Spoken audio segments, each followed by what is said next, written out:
Good morning and welcome. We are thankful that you are here with us today. My name is Ursel McElroy, and I serve as the Director of the Ohio Department of Aging and Chair for the State Alzheimer's Disease and Related Dementias Task Force. The task force was established by Senate Bill 24 during Ohio's 133rd General Assembly to do three things. The first, examine the needs of individuals diagnosed with Alzheimer's disease or related dementias. Next, to examine the services available in the state for those individuals. And finally, to examine the ability of healthcare providers and facilities to meet the individual's current and future needs. The task force is required to issue a report of its findings and recommendations. The findings were For issued today, in fall Tuesday, April 27th. 2021, and today we are refining a near complete draft of the final recommendations report. It has been my privilege to steward the work of this task force, and I look forward to constructing actionable recommendations, building upon the insights we've learned throughout this process. Today, we have an intense working session dedicated to refining the recommendations the task force has put forth. And this is based upon rich information we've gathered along the way.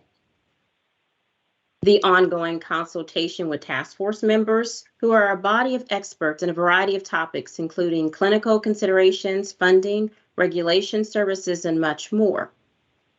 We also conducted a series of listening sessions throughout the state and virtually to better understand and appreciate how Alzheimer's disease and other dementias have impacted Ohioans. Participants were bold, courageous, and eager to share their stories, whether they cared for someone with dementia, were living with dementia, or working diligently to improve the research and care delivery around these diseases.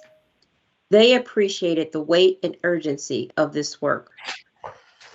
We also visited academic institutions who are leading the way on cutting-edge research and work in the space of early detection, treatment, and best practices.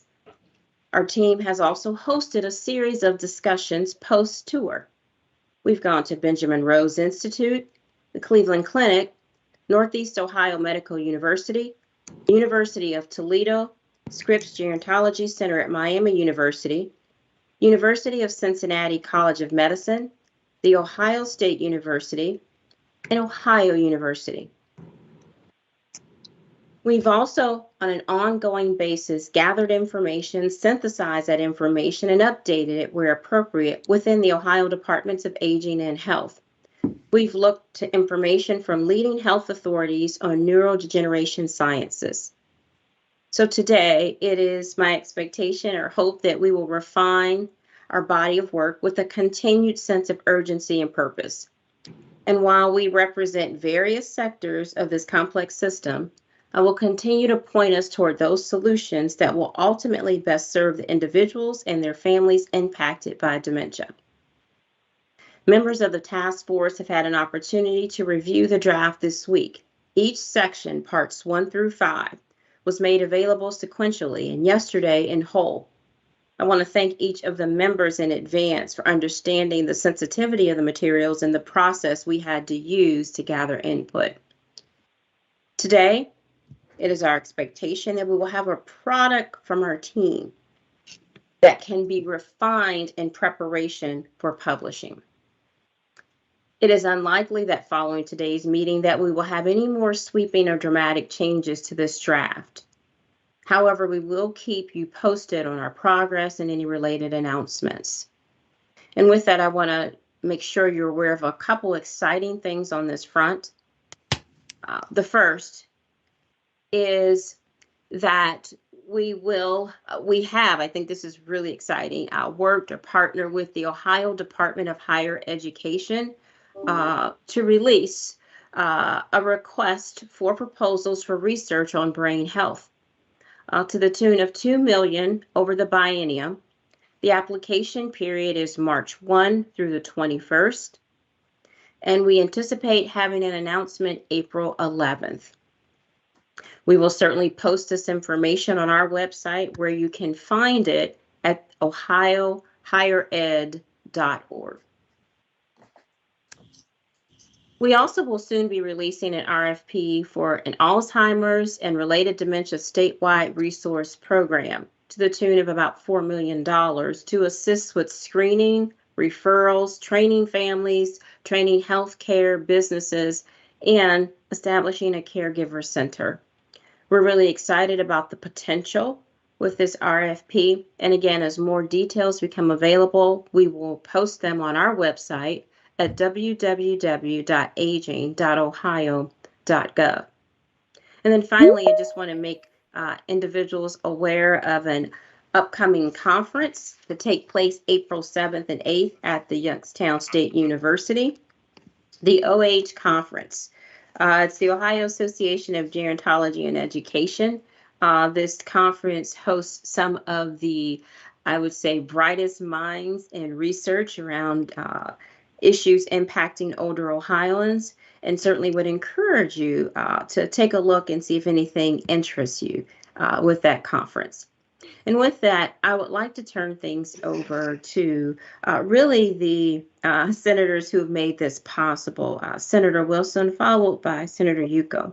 The two of them pretty much spearheaded and made this task force possible, and we're really excited that they have been great partners throughout. They've stayed engaged the entire time, and we certainly expect they'll do the same post task force and when we begin to roll up our sleeves and implement this work. So Senator Wilson, if you could please provide us with some remarks.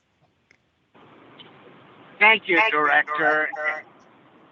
And most of all, thank you to all the members of the task force that have put in so many hours getting us to this point.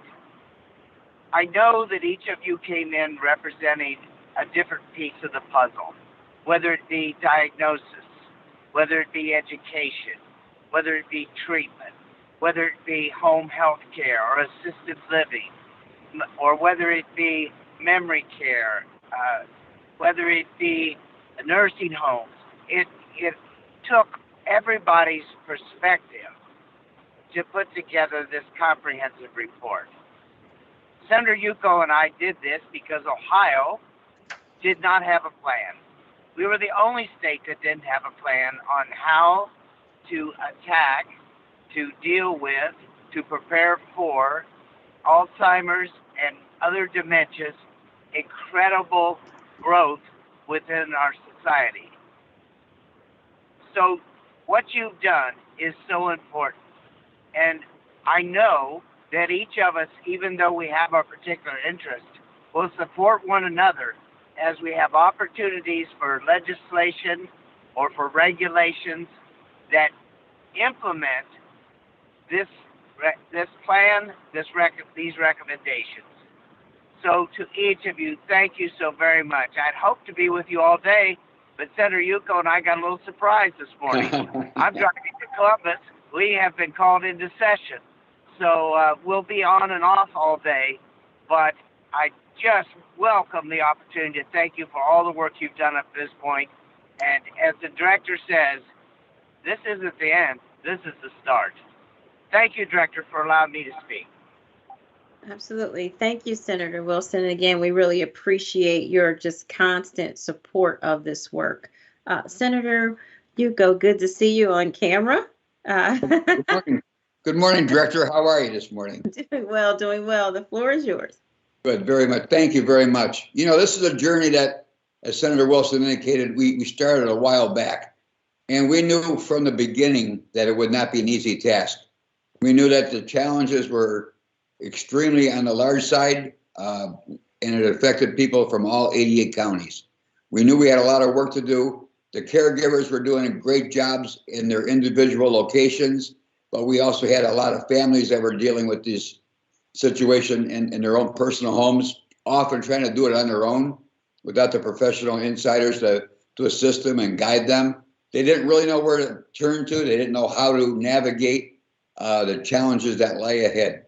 So we put together this program and created this task force. And so we've got to watch it from its inception. And I know I shouldn't speak for Senator Wilson, but I will. I think we are both amazed at the amount of things that we've accomplished. The hard work that went into the draft, it wasn't rushed. It was so so much thoughtful consideration that went into it by so many people that were so interested. You know, I visited nursing homes, I visited personal homes, I've heard personal stories. I know what the baby boomer generation, I'll be 72 this year. You know, my people my age, this has become a real issue. If it's not already, it's good. We really haven't talked about. We've talked about all the things that this bill does. Something we really don't talk about enough is the awareness that it has created.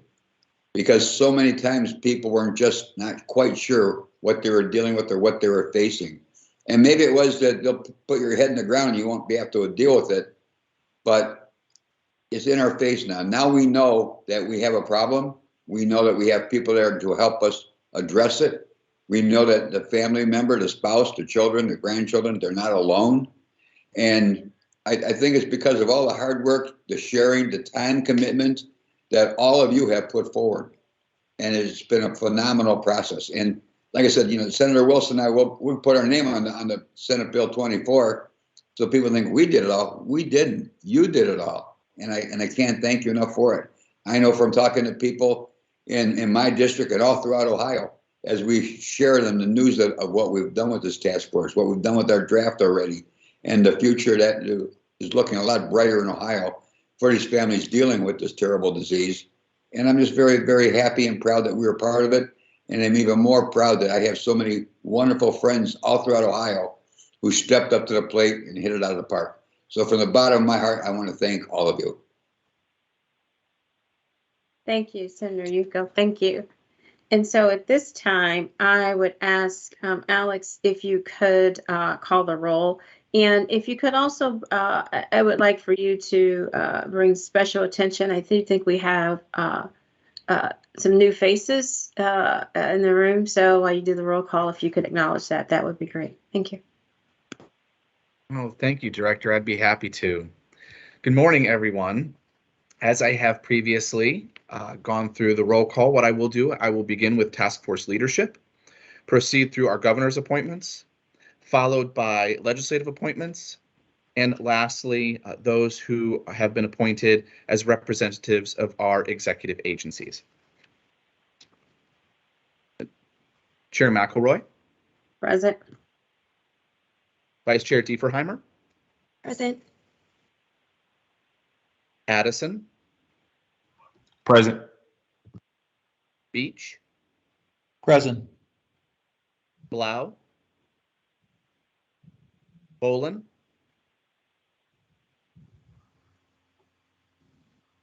Brockman. Present. Brode is excused. Berman. Present. Drost. Present. Hockwalt. Present. New to the task force is Holly Holtzen, Present. State Director of AARP Ohio. Welcome, Holly. Thank you. Thank you for having me. Johnson. Mahajan. Reese. Present. Russell. Present. Schiffel. Present. Smith is excused. Stevick Rust. Present. Thompson. Present. Van Runkle. Here. I'm here. Leader Yuko. I'm here. Senator Wilson. Present. Representative Creech. And also new to our task force, most recently appointed, is Representative Mary Lightbody of the 19th House District. Representative, we're very happy to have you. Thank you very much. I'm glad to be here. Director Corcoran of the Department of Medicaid. Director Ashenhurst from the Department of Veteran Services. I'm here, and joining us today is Jen Stiers, our new Chief Legal. Welcome, Jen. And thank you, Director. Ombudsman Pettigrew. Present.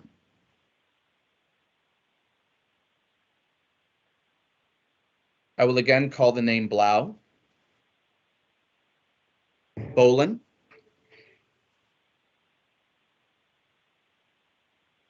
Johnson, Mahajan, Representative Creech, Director Corcoran. Hello, this is Amy Eaton, representing the Department of Medicaid on behalf of Director Corcoran. And Amy, for the record, can you tell us your role at Medicaid, please? I am the interim bureau chief, actually serving in this capacity for the department and with the Bureau of Long-Term Services and Support. Okay, thank you. Thank you, Amy. Director McElroy, we have a quorum. Thank you. All right, thank you. So we have a really packed day today, and so I want to move us along to get Sage Squirrel, our consultants, going. But first, again, I want to say welcome to Holly, welcome Representative Lightbody to joining us, and also Amy for having you here, I believe, so one of the first times. So glad to have you with us. Yonda, I'm not sure if you or Leanne is going to lead us off, but we do have, after we make our way through this really packed day, we do have some time left at the end of the day, and we will then at that point cover with you next steps and what you can anticipate with the process. So with that, I want to turn things over to Yonda and Leanne. So this is Yonda, and I will just thank everybody for being here. Leanne is actually going to do her, as usual, extraordinary facilitation. She's got a great plan for today, considering everything that we have to try to get through. And I believe she's having some internet issues and may be off camera somewhat because of that, but hopefully she's ready to take the reins at this point. So thanks, everybody. Thanks, Shonda. Hi, good morning, everyone. This is Leanne Kingsbury. Yeah, my audio was going in and out a little bit, so I think after I do my introduction here and sort of lay out our process and get us started, I will go ahead and go off camera just to make sure that's not causing any problems. I just want to reiterate the director's thanks and gratitude for your being here today. We realize this is a lot of your time, and we're asking you to do an awful lot of work really fast today. So thank you. That's not really unusual, I think, for what we have typically asked you to do. So we do really appreciate your time, and thank you for taking the time to review the individual sections of the report ahead of time. We are not going to use a lot of slides today. I'm going to put up just a couple of slides really quickly that will walk us through the process, just so you know kind of what's happening for the day, just so you can understand kind of what we'll do next, and our timeframes for that. So let me share. All right. Can you all see the meeting agreements? Yes. Okay. All right. So I'm going to go back one slide just to show you the agenda really quickly. We've gone through the first couple of bullets already. Thank you for the welcome, of course, from Director McElroy and from Senator Wilson and Leader Yuko. We will quickly touch on our basic meeting agreements. You all have heard these before. It's nothing new, nothing surprising. And then we're going to dive into the work. And we have about 45 minutes to an hour for our thought leaders to do some deep dives into the individual goals. We do have you broken out into I want to say groups, except we're not breaking into groups because we're staying in one large meeting, but there will be groups of people reviewing, kind of doing a deep dive into each individual goal. I will show you those groupings in just a moment. We'll come back together, and then we're going to ask those thought leaders for those specific goals to do a brief report out on what they've kind of reread. We're going to make some assumptions that you did at least have a chance to glance at the goals already. And then after that report out, we have, we hope, ample time for group deliberation on each goal. Okay. And we will go right up until 3 o'clock today. I know there are some folks who need to come and go a bit. So as I get to the meeting agreements here, this sort of last bullet, you've heard me say this, quoting my friend, misery is optional. Please take care of yourself if you need a break. Feel free to do that. We do have very short breaks built in. Got a short lunch break also, but we've also made an assumption that if you need to step away and take a break, that you will do that. So please do that. And if you are coming and going, again, we welcome you when you can be here, and we certainly understand if you need to step away and do some other things. As Director McElroy noted, we've had lots of conversation, lots of conversation, and those contributions, your contributions, in addition, obviously, to the contributions from the research centers, the contributions from community citizens, are all incredibly important. For our purposes today, we really need to hear all of your voices. And so, as we have typically done, we will do sort of round robin deliberations within a specific time frame. As we get into that and we know how many people are in the room now, we'll let you know how much time you have to speak. And if folks start to go too long, I will, again, just kind of gently move you on. As best as I can gently interrupt, I will, and we'll have to move on. I will say that process, to kudos to you all, that process has worked really, really well every time we've done a large virtual meeting. So I appreciate your willingness to kind of move along with that process. Reminder just to mute your line if you're not speaking, or you need to have a conversation with somebody, or the dog is barking in the background, or whatever might be happening. And as much as possible, feel free also to use the chat function, the conversation function, if you want to do that as well. A quick logistical question for Christy with Sage Scroll, who's taking notes. We do have some folks who have called in who are not on camera. I think what I'm going to do is I'm going to show the next slide, and then I'll stop for a moment because I'm going to need to pull up that conversation. Or maybe actually, Yonda, let me ask you if you could do this. If you or Christy can look at the list of participants really quickly, and folks who are calling in, if we could just kind of go one by one really quickly through those phone numbers so we know who is here. We need to get your names into the record associated with your phone number so that we know who is speaking and who's expressing, who's deliberating, and who's telling us what about the report. So Yonda, can we really quickly just do a quick review of those phone numbers and who that may be? I know, for example, Senator Wilson is joining us by phone today. And I think you might be on mute. Yes, I can do that. Although I can't see the whole numbers. So I have a number that begins with a 3 and ends in a 5-4. That's me, John Wells from Senator Wilson's office. A number that begins with 5 and ends in 00.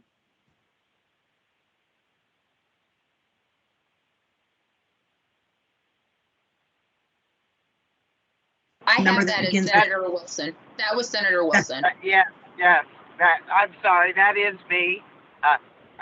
That's hard to assimilate, but yes, 513 and ends at 8000. That is me. Thank you. Okay. I have a number that begins with 5, probably 513, and ends in 19. Tina Hockwalt. I have a number that begins with a 6 and ends in 36. That's probably me, Joe Russell. I have a number that begins with 6 and ends in 59.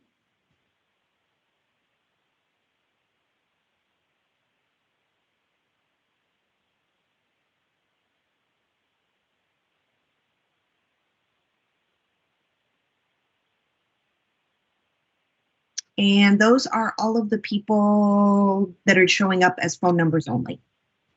Great, thank you for that. That's helpful for the recording of the minutes. Thank you very much. Okay, so let me just tell you a little bit about the details for our process today. As you know, there are 5 draft goals in the draft recommendations report. We have sort of headliner goals and then individual strategies under each goal and then recommendations associated with each of those strategies. We have organized, some of you did, thank you.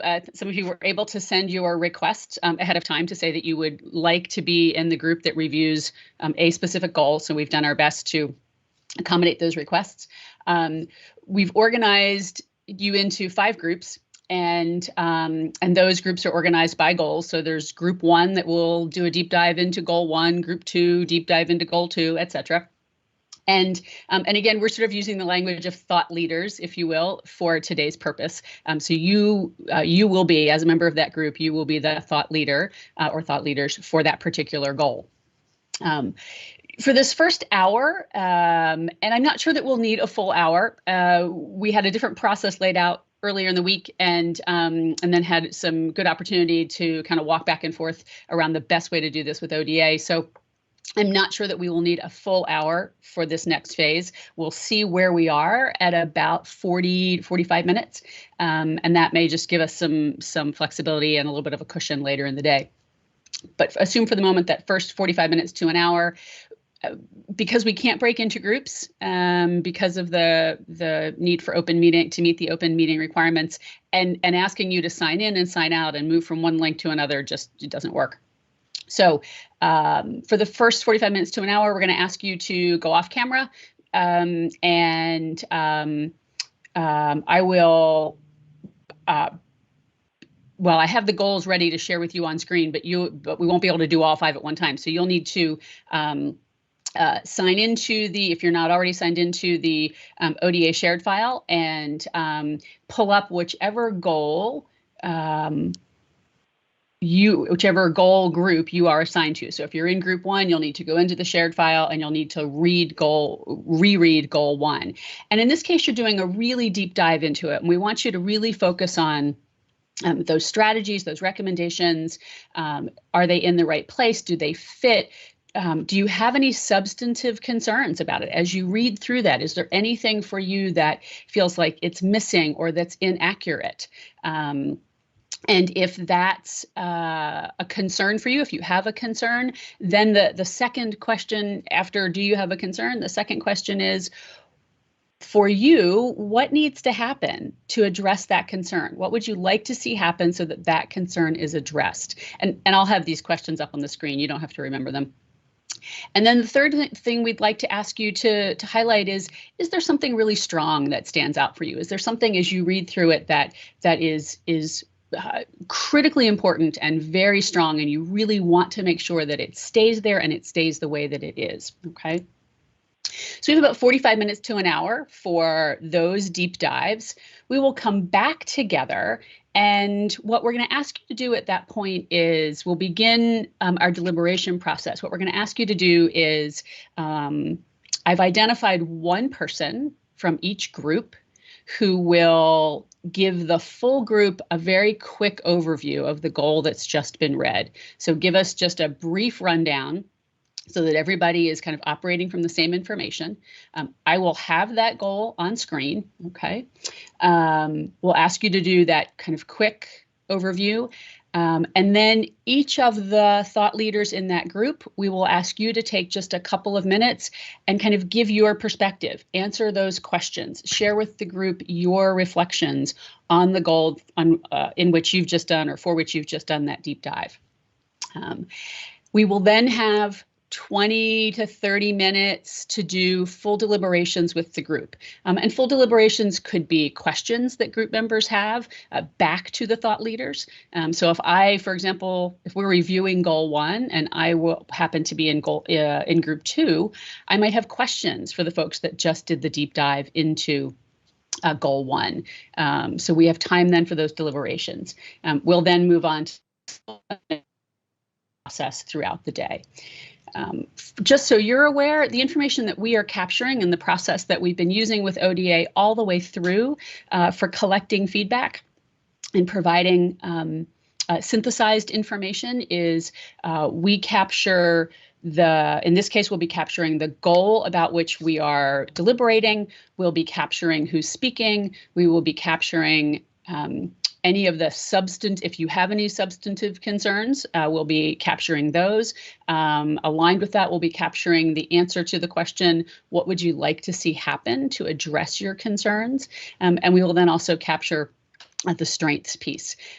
We will then, after today, we assume there'll be some overlap that several of you might say the same thing. So after today, we will synthesize all that so that we have those kind of themes of information. All right, here are the concerns that we heard. Here are the way that folks would like to see those concerns addressed, and here are the strengths. We'll put that together. We will share that with ODA so that ODA can see kind of a clean table, if you will, of that information. Okay. One more slide, I think, 2 more slides. So here are our groups for today. I wasn't certain if Director Ashenhurst, you were able to stay for the full day. So I've added you to goal 5, but I also understand, actually, I should say this for all of you, not just Director Ashenhurst or any of the directors and vice chairs in the room. I realize you might not be able to participate the entire day, so these are the groups that we have based on who is with us today,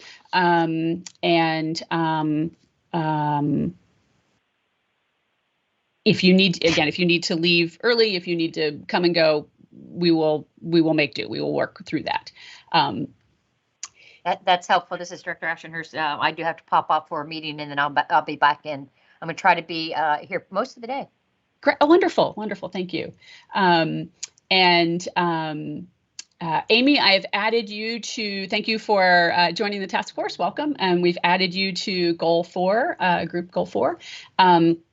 The folks who are in red, Melissa, Jennifer, Lori, Tina, and Joe, you are the folks that when we come back together after the deep dive and we come back together as a big group, I'm going to ask each of you, the folks whose names are in red, to do that brief report out on the goal for the whole group, since everybody's, again, reading individual goals. That way everybody will get kind of a brief overview. So if by chance the folks whose names are in red are not here when we come back together as a big group, we'll ask somebody else from the group to volunteer for that.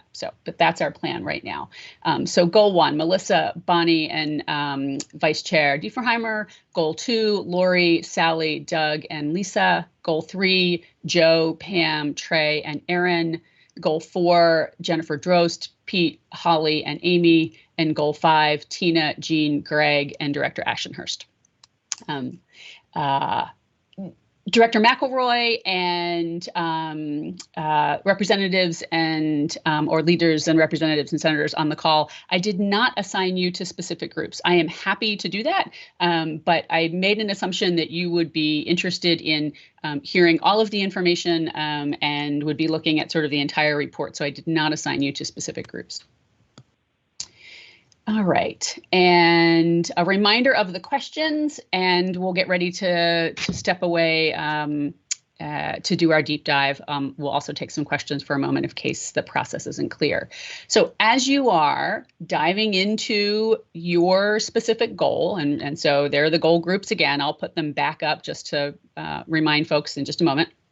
But as you are diving into your specific goal, these are the questions we need you to answer. Let me say that way. We need you to answer because it will drive our process forward. It doesn't mean you won't have other questions, and that's absolutely fine. But specifically, we need you to think about, in the section you've read, do you have any substantive concerns about that particular section? Is something missing that you really think belongs there?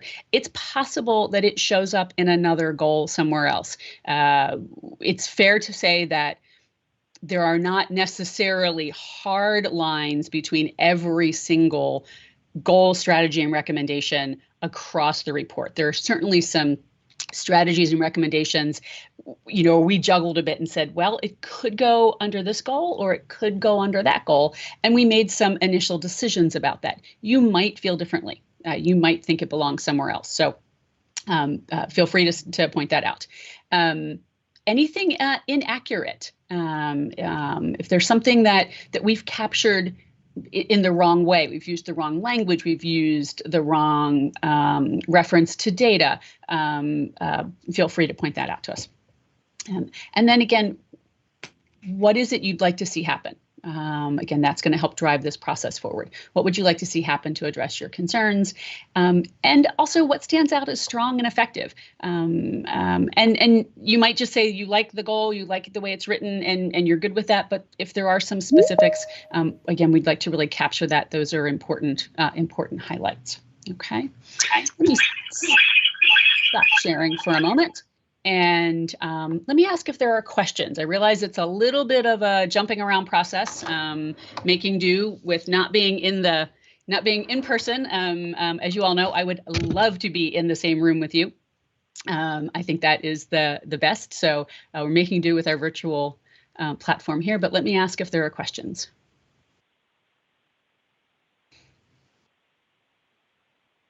And I'm not hearing any, so if somebody's speaking, Leanne, Bonnie, I see your hand, yes. Sorry about that. No, go ahead. I was, thank you for that broad introduction. Leanne, you talked about how these goals are going to fit into the report. And as we are reviewing them, it would be so helpful to be able to review the report at the same time so that we're able to see and do a crosswalk. But I wasn't, I'm not the most literate person with online things, but I wasn't able to access the full report. So how do we do that crosswalk to know where these goals fit in? Right. So you will need to go back to the shared file as you do your deep dive this morning, and whatever goal you are assigned to, that's the one we want you to really deep dive into. The other goals are available for you to look at today, but what you don't have, again, as Director McElroy mentioned, real sensitivity around the kind of stages and steps of this process. So we don't have for you a singular full document that I can say to you, okay, open up the draft report here. So you'll need to do it individually, goal by goal. So I think let me just say this, I hope it helps to answer the question. If you have a question, particularly if you think something is missing, when we come back together for the deliberations, it's a fair question to say, I'm wondering if this topic, whatever that might be, shows up somewhere else. And we can certainly ask the other thought leaders if that was covered in their section, at least to let you know that it does appear somewhere else in the report.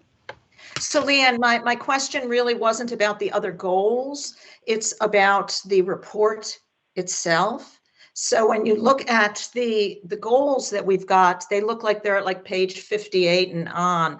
But I don't have in front of me the report so that I can do a crosswalk of what these, so is the report available to us for the crosswalk so that we know what we're talking about? To the findings report?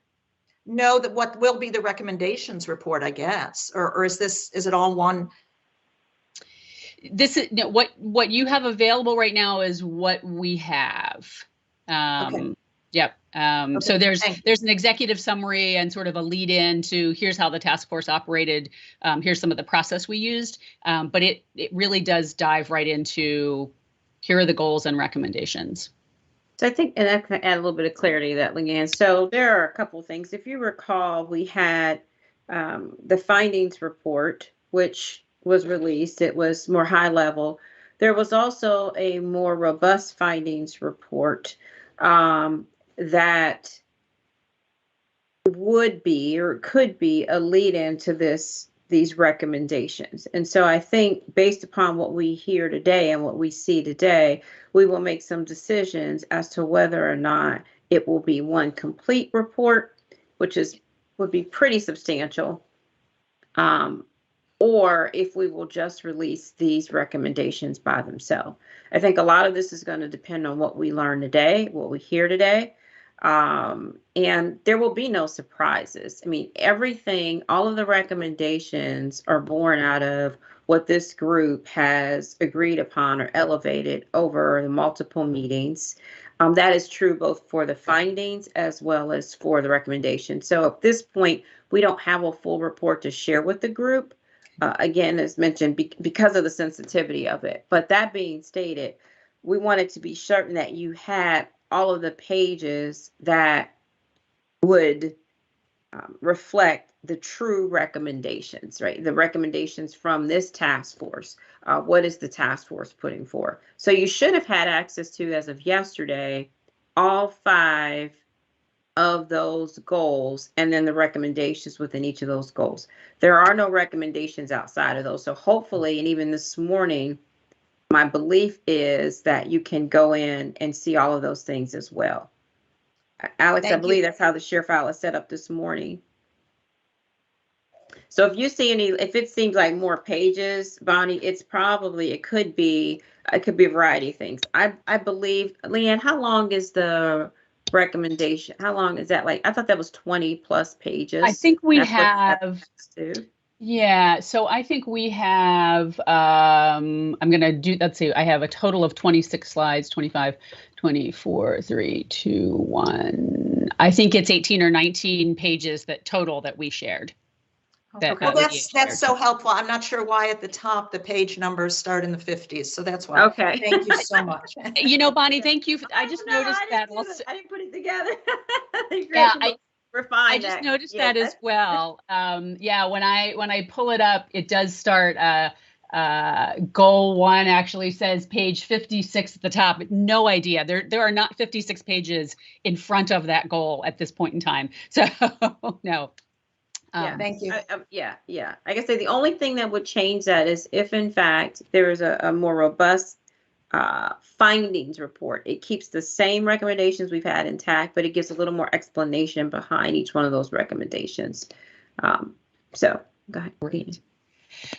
2 other pieces of logistics here. Representative Lightbody, thank you for joining us, and it's a pleasure to meet you. I did not have you assigned to a group, but I'm going to ask you to join or to be part of the review for goal number 1 if you have time to do that and are available to stay for those conversations. Pete, I was going to say thank you for that. I did clear my schedule to be with you all day, and I have, through the generosity of Senator Yuko's legislative aid, accessed your share file, and I was, in fact, just looking at goal number 1. So that's wonderful. A good place for me to begin. Great, and that actually that truly helps balance our groups. That in terms of numbers, that's great. Alex, if you're still on, and Meredith, or perhaps Meredith, if you're here, Pete, I also see your hand. It looks like Melissa is having some trouble getting in to the meeting, so I don't know if somebody behind the scenes can also help with that. Pete, go ahead. Yeah, thanks. Just a couple quick questions. One, it sounded like from what Director McElroy was saying that these 5 are all the goals there are. Is that correct?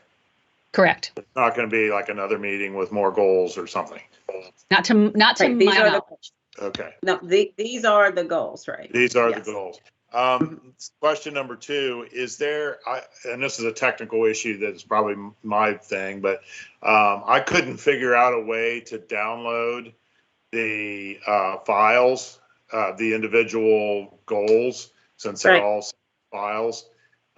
Is that the case? I mean, yesterday the reason why I came up, I was on a plane yesterday and I was going to try to download them so I could read them all while I was on the plane, but I couldn't figure out how to do that. The share file. So you didn't do anything wrong. That is how the share file is set up right now. The permissions are read only. They do not allow for download, again, due to the sensitivity and wanting to have version control. So at this case, we just have read only on the screen. Correct. But I will tell you, you can copy every page and then paste it into a Word file and print it off, because I don't read well online. Right. You can do that. Ideally, you wouldn't share it around, and that's only I will, but I'll shred it when I'm done. But that's okay. It's only because of version control, and it is what we would consider like an embargo copy, but we wanted to make sure everyone had access to. So it's a pretty controlled file. All right. All right, great, thank you. And Bonnie, I do see your hand, and I apologize, I'm texting with Alex a little bit. We've got a couple logistics behind the scenes, a couple of folks actually who are here in the meeting but can't get to the shared file. So I've just texted Alex to let him know that. So hopefully the couple of folks that at the moment can't get to it, Alex is going to work his magic there. All right, so last couple questions, Bonnie. Super quick, kind of as a follow-up to Pete. And I may have missed a meeting, but did we as a task force agree on these 5 goals? Or are we in this meeting supposed to be talking about whether this goal is something that we feel strong, we feel good about? Like, the reason I'm asking that is, as much as I think research is extraordinarily important, I don't remember the task force really saying this is the priority. So I guess if you could just help me understand how we got to these goals. Absolutely. So I would say that, one, these goals came about in large part because of the work of the task force. I mean, we listened, and at some point we had to combine. Again, if anyone takes exception to the way we've labeled them, then this is the time in which to say that. Research is something that we have talked about all along, we believe, as being really important. We incorporate it within our tours, our listening sessions. We've talked about it consistently, and it is an area that we believe, if we're really going to move the needle, we absolutely have to include it. If there's concern from the task force, because this was done from our perspective within what we believe are the role of the duties of the task force. With, again, our listening sessions, our tours, we reported out each time we went. We explained what we had done. We explained some of the great work that was happening. So I don't think that it's outside of the purview of the task force. I don't think that it should be news to the task force. I think we've been very transparent about that information. If there is great concern, this would be the time when we get into the deep dive and it's mentioned within one of those goals to bring it up. And I think we can have a hearty discussion around it. But the research component is really significant to moving this work forward. And I think, too, that also brings me to another point. There was a lot of work to take a lot of feedback. And I would like to remind everyone, the feedback, while there was a lot from the members, the feedback we got wasn't limited by the members. We heard from people coming in, families. We heard from our institutions of higher learning. And so it was a culmination of all of those things that led us to put forth these particular goals. Again, if there is concern, this will be the time when we come back and have those deep dives. But for the record, I will stand firm on the research component. Because of the considerable work and I think integration of including their comments and their feedback and learning what they're doing and the ability they would have to, I think, to move some of this work forward. And with that, I think this kind of goes into a big picture too. I do want to encourage everyone. I hit it lightly at the beginning, but I really want to stress it. You know, we are really interested in, as you could perhaps see, just by from the last time we met and today, us being able to announce some great opportunities that we think we'll be able to put forward that support this work. And my hope is that when we get into these conversations, that we're doing it with an appreciation for obviously our purpose and the urgency and the people that we're here to serve. And so I would ask that when we review these things, that we do it in a way that understands that, you know,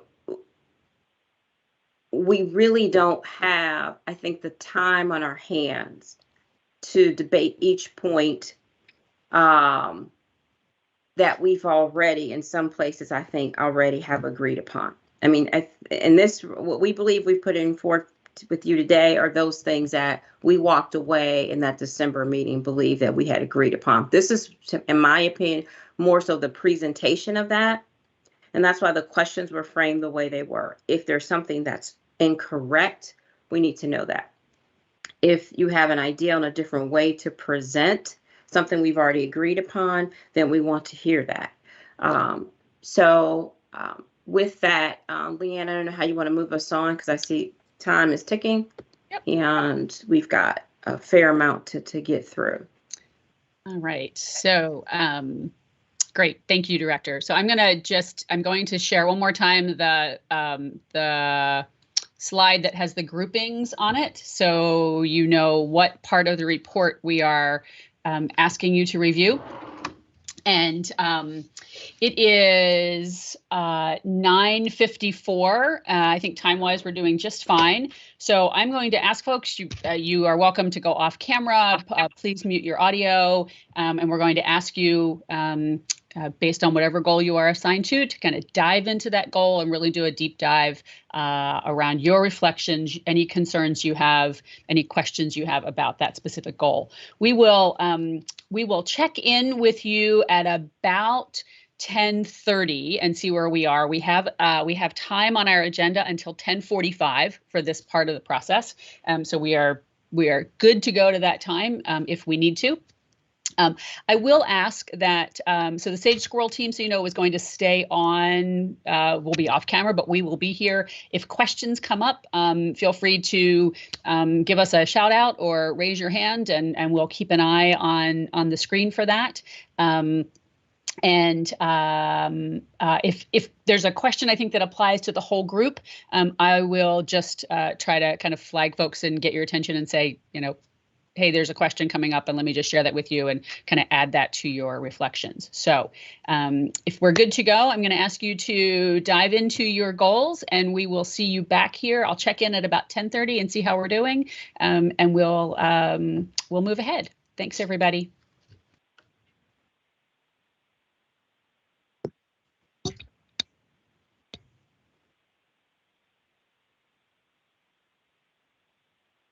Thank you, Sarah. Can I ask a quick question here? Yes. So just making sure that I understand this. If we're going to be working in these groups, but we can't go into a group setting, we're working individual, how are we reporting out then from the other team members? Right. And I think, was that Lori who was talking? Yes. Yes. Yeah, right. Wow. I know your voice. Well, it's my grandmother's voice, so it's hard to hide it. That's right. Yeah. So it is some weird sort of pretend group, if you will. So when we come back together, when we get to goal 2, we'll ask you, Lori, as the person whose name is in red in that group, to do kind of a general overview for the entire group of goal 2 and just kind of give some perspective on that. And then we'll ask each of the group members, so that will be Sally and Doug and Lisa, to do a couple of minutes of your individual reflections and perspectives and any concerns, etc. And then we'll do the large group deliberations. Got it. So it's not exactly groups. It's you know pretend groups. Okay, very good. Thank you. All right. Thank you, everyone. We'll see you back at 10:30. Well, I'm sorry. I'll check in with you at 10:30, and then we'll plan to come back together as soon as we're ready. Thank you.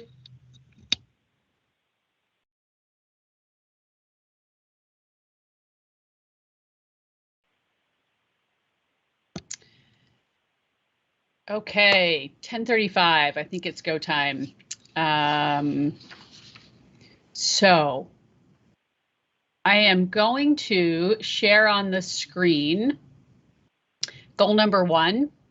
What we've done, again with guidance from ODA, is I essentially took the PDF version of each of the goals that you have and turn them into PowerPoint.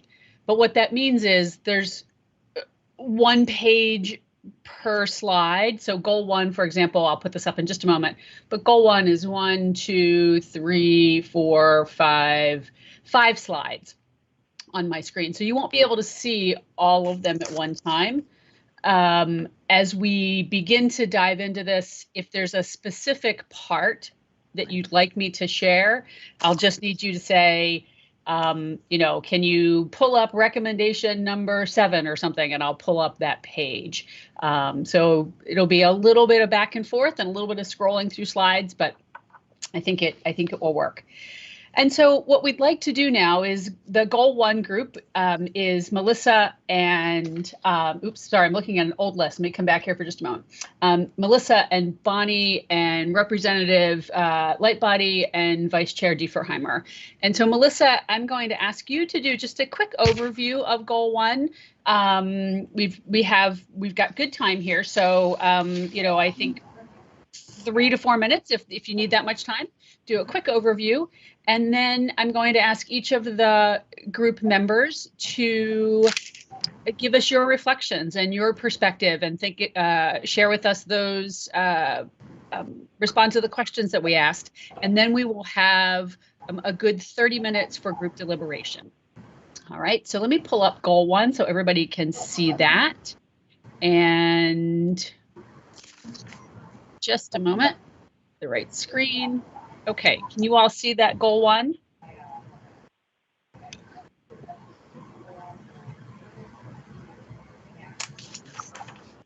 Can somebody tell me if they can see the screen? Yes. Okay, great. Just making sure. Thank you. Okay, remember, if you're not speaking, please mute your microphone. And Melissa, go ahead and get your group started. Thank you. Good morning, everyone. Goal 1 really in simple terms is the public relations aspect of what we've been doing on the task force. What do we feel that it encompasses what I think the task force has recommended needs to be disseminated to all different levels of our community, all the way from first responders, caregivers, all the way up to our hospital and long-term care providers, and really the education and community messaging we want our community to receive. It also gives practical, if you want to move the slide a little bit, it gives practical ways for accomplishing some of that. And I think, from my perspective, the most important part of this, in addition to the education, is the recommendation for a statewide coordinator. And so that is encompassed in this goal 2. If you were anxious to make sure that made it into these specific recommendations, it's there, because I was looking for that too. Would you like me to share some of my comments on them at this point? Yes, go ahead, please. All right, so I really, I love all of the goals. I think that it's very easy to read and to understand, and I feel like it captured a lot of what the task force has worked towards. And I thought this might be a good place to stress, even on the first part of the goal, in some way, that we want to ensure there is equality in the access and equality to the availability of the resources that we want to make available. And while I think, we've all talked about how that equality is so important, how what's available in Delaware County is not available in Benton County, and making sure that that equality and access to resources increases for all of our constituents across the state. And I thought maybe a good place to put that would just be kind of in one of the first couple recommendations. I thought we could be a little bit bolder in things like our recommendation points 4 and 5, and even go as far as to say that we want to engage our community stakeholders to implement these campaigns with us, and mention who those community stakeholders are. For example, in point number 4, the Ohio Hospital Association, hopefully to get them on board to distribute this toolkit to their, association members, so that they can help us, literally handing it to them and making the steps available for them. I loved how point 5 again encompassed engaging those people for fraud and exploitation, which is something near and dear to my heart as a prosecutor. But again, being even bolder in our recommendations and engaging community members like probate courts, attorneys, financial institutions, which I think is covered later on. But the more we can reiterate that we need these community stakeholders to help us too in this particular recommendation, I think is important. And I loved the part about the public service providers and engaging everybody from our first responders to lawyers, etc. I would move the statewide coordinator up in the list of recommendations. As a lawyer, we're taught people read the first, minute, 3 minutes of something, and then they tune out. So if I think that's so uber important to our recommendations, I would move it up in the list. And that's all I have. Thanks, Melissa. And apologies, I'm going to really quickly, I'm going to read goal 1 and strategy 1. I completely forgot that Senator Wilson was driving today. And Senator, we wanted to make sure that you knew exactly where we were in the document. So my apologies for forgetting to do that on the front end of this. So right now we're talking about goal 1. And goal number 1 is increase public awareness and develop a proficient, culturally competent community. I think we have an extra word there, but increase public awareness and develop a proficient, culturally competent community is goal number 1. So thank you for that as I jump back in there. All right, so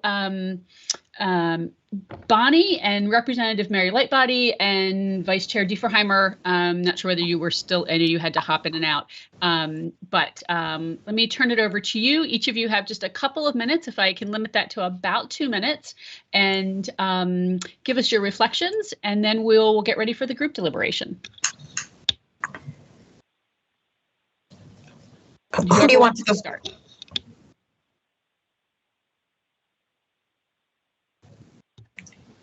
Who's starting? I was saying whoever wants to start, but Bonnie, you go ahead. Oh, okay. Hi, everybody, and thank you for this opportunity. I really want to echo much of what Melissa has said, that in the title of the goal, it's increase public awareness, and to use just kind of different words for what I think Melissa was saying is that I'd like to see us move beyond awareness to implementation. And it's kind of this time where we say, just raising awareness isn't enough. So I want to reiterate that. The second is I do want to ask the question that has to do with all of the goals, and that is, what is meant by best practices? Is this an endorsement of the what does it mean that was chosen, and then why the term best practices? Part of the reason I'm mentioning that is one of the practices, if you go to, I think it's the next page, that is listed is, let's see if it's right there. Yes, okay, so the first best practice is collaborate with Scripps Gerontology Center to include and distribute their toolkit. But it indicates that the toolkit is currently under development. So we're calling something a best practice that has not been developed yet. So I really wanted to clarify what we mean there. And I think those are the comments that I would like to make. Thank you, Bonnie. Representative Lightbody? Well, thank you. So, I'm brand new to this. I can't step into Stephanie House's shoes, but I am somewhat familiar with the issues that we're grappling with in the task force, and I'd like to commend you all for what appears to be a very well-developed document. I'm a teacher by background, and so I was looking at the correspondence between the buttons in the little red circles and the goals underneath, and I don't see any particular kind of correspondence between them, so I was a little confused about that. At sort of a very initial point, I had a bunch of questions like, I did not know what the acronym ADOD stood for, and it's not spelled out at any point in goal 1. So normally, if you use an acronym, you write out what the word's out, and then you put the acronym in parentheses. So I was wondering, so what comes before this? If this is goal 1, is there an introduction at which that term is introduced? But even if it is, it should be introduced at the beginning of each goal, so that somebody who's picking up just like goal 3, if ADOD is listed there, they would know what that stood for. And that's just my being brand new to this and looking at it with very fresh eyes, if you will. I did have a couple of just questions, like what comes before goal 1?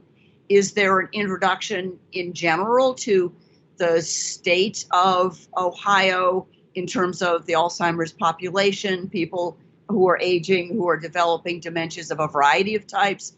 Is there data on how pervasive this is? I think this says that 70% of people who are living with the diagnosis are living at home.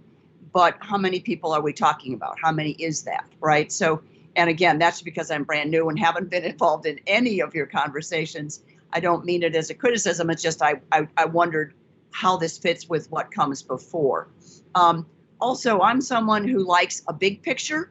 So within goal 1, there seem to be 4 different sections with little sub goals.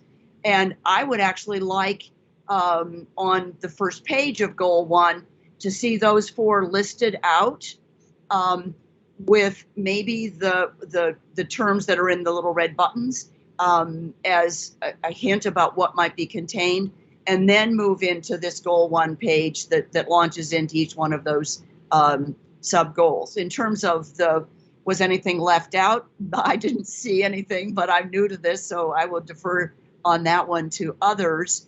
I did have a couple questions about the goal 15, which is to add a statewide coordinator. Whether that would, right? I'm a legislator, right? So I'm wondering, is that going to require an additional funding stream through the budget? If so, would it go to the Department of Aging? Who would supervise that person, et cetera? So that's doesn't need to be included in this document, but it's just what I wondered about.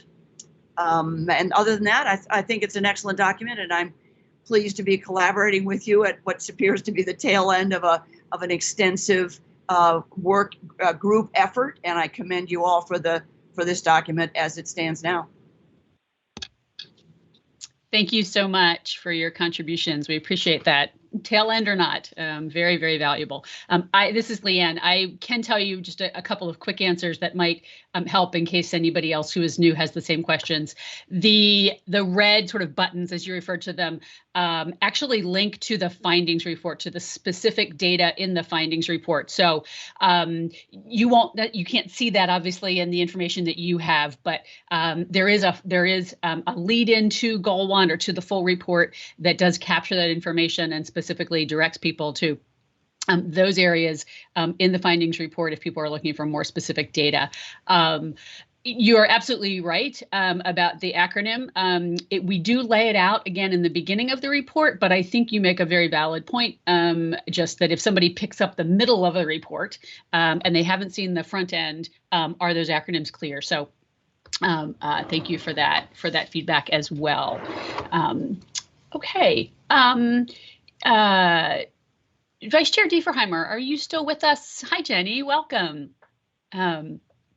Are you still with us? I know you said you had to hop in and hop out. And Bonnie, I see your hand. I don't know whether that's from previously or whether you want to jump in here as well. Yes, thank you, Leanne. I just wanted to add something that I forgot, which is in this document, when it talks about dementia-friendly communities, it mentions ACL. And it is true that the grants and the opportunities in Ohio right now are funded by ACL, but Dementia-Friendly Communities is a product and is organized through USA Aging, which is used to be N4A. And so I think it's important to clarify that. Great, thank you. And some of those inaccuracies, if those kinds of things exist, that's really one of the things we need you to pick up. We need you to pick up on. So thank you for that. Great. Yes, Representative. If I could add one more thing, because I'm an educator, the other thing I'm always worried about is when you put in links in a document like this, it is sometimes a very good idea to contact the webmaster who maintains those links, to tell them that you are publishing a document in which you are listing their resource as a best practice, and that you would like them to know that, so that they try to maintain the accuracy of that website, and that they know you've got a link to their website, and they're more likely to keep it up and going longer as a result. Exactly. Thank you. And I had one last thing, Leanne. Can I just add? This is Bonnie. Yep, and then we'll do the large group. Yep, go ahead. Okay. If you look at the very first sentence, I don't want to be a wordsmith, but achieving statewide dementia capability does not mean overcoming stigma. Dementia capability is far more than that. Thank you for the feedback. All right, Jenny, welcome. Before we get ready for our large group deliberation, just want to welcome you. And did you want to add anything before we get started? No, I appreciate everyone's willingness to work through some logistics this morning. If there are any questions, I know the director had to step out momentarily to get other things done. So I'm here to address any questions you might have. I know Alex is still on the line as well. And I'm pleased to be here and really happy that we're almost near completion. So thank you. You are an optimist. Great. Thank you. And thank you for mentioning Alex. I'm just going to give a quick shout out. Alex is behind the scenes doing all sorts of things. He and I are texting back and forth. He's making sure folks have access. He's dealing with some logistics, and really can't thank him enough for, thank you enough, Alex, for doing that, because there really does have to be somebody that can take on that role. And I'm not sure that that you thought that was your role today, but we fully appreciate that you are doing that. Okay, so we are going to move on to the full group deliberation now for the thought leaders who reviewed Goal 1. Oh, I'm sorry, I checked. Vice Chair Diefenheimer, let me just make sure that she's not with us at the moment. Okay. All right, I didn't want to skip over her. For the thought leaders who reviewed Goal 1, what we would ask for you in this section is there may be some questions that your co-task force members have for you. We're going to make an assumption that you have a little bit more of in-depth and recent knowledge about this goal, since you've had a chance to dive into it a little bit more.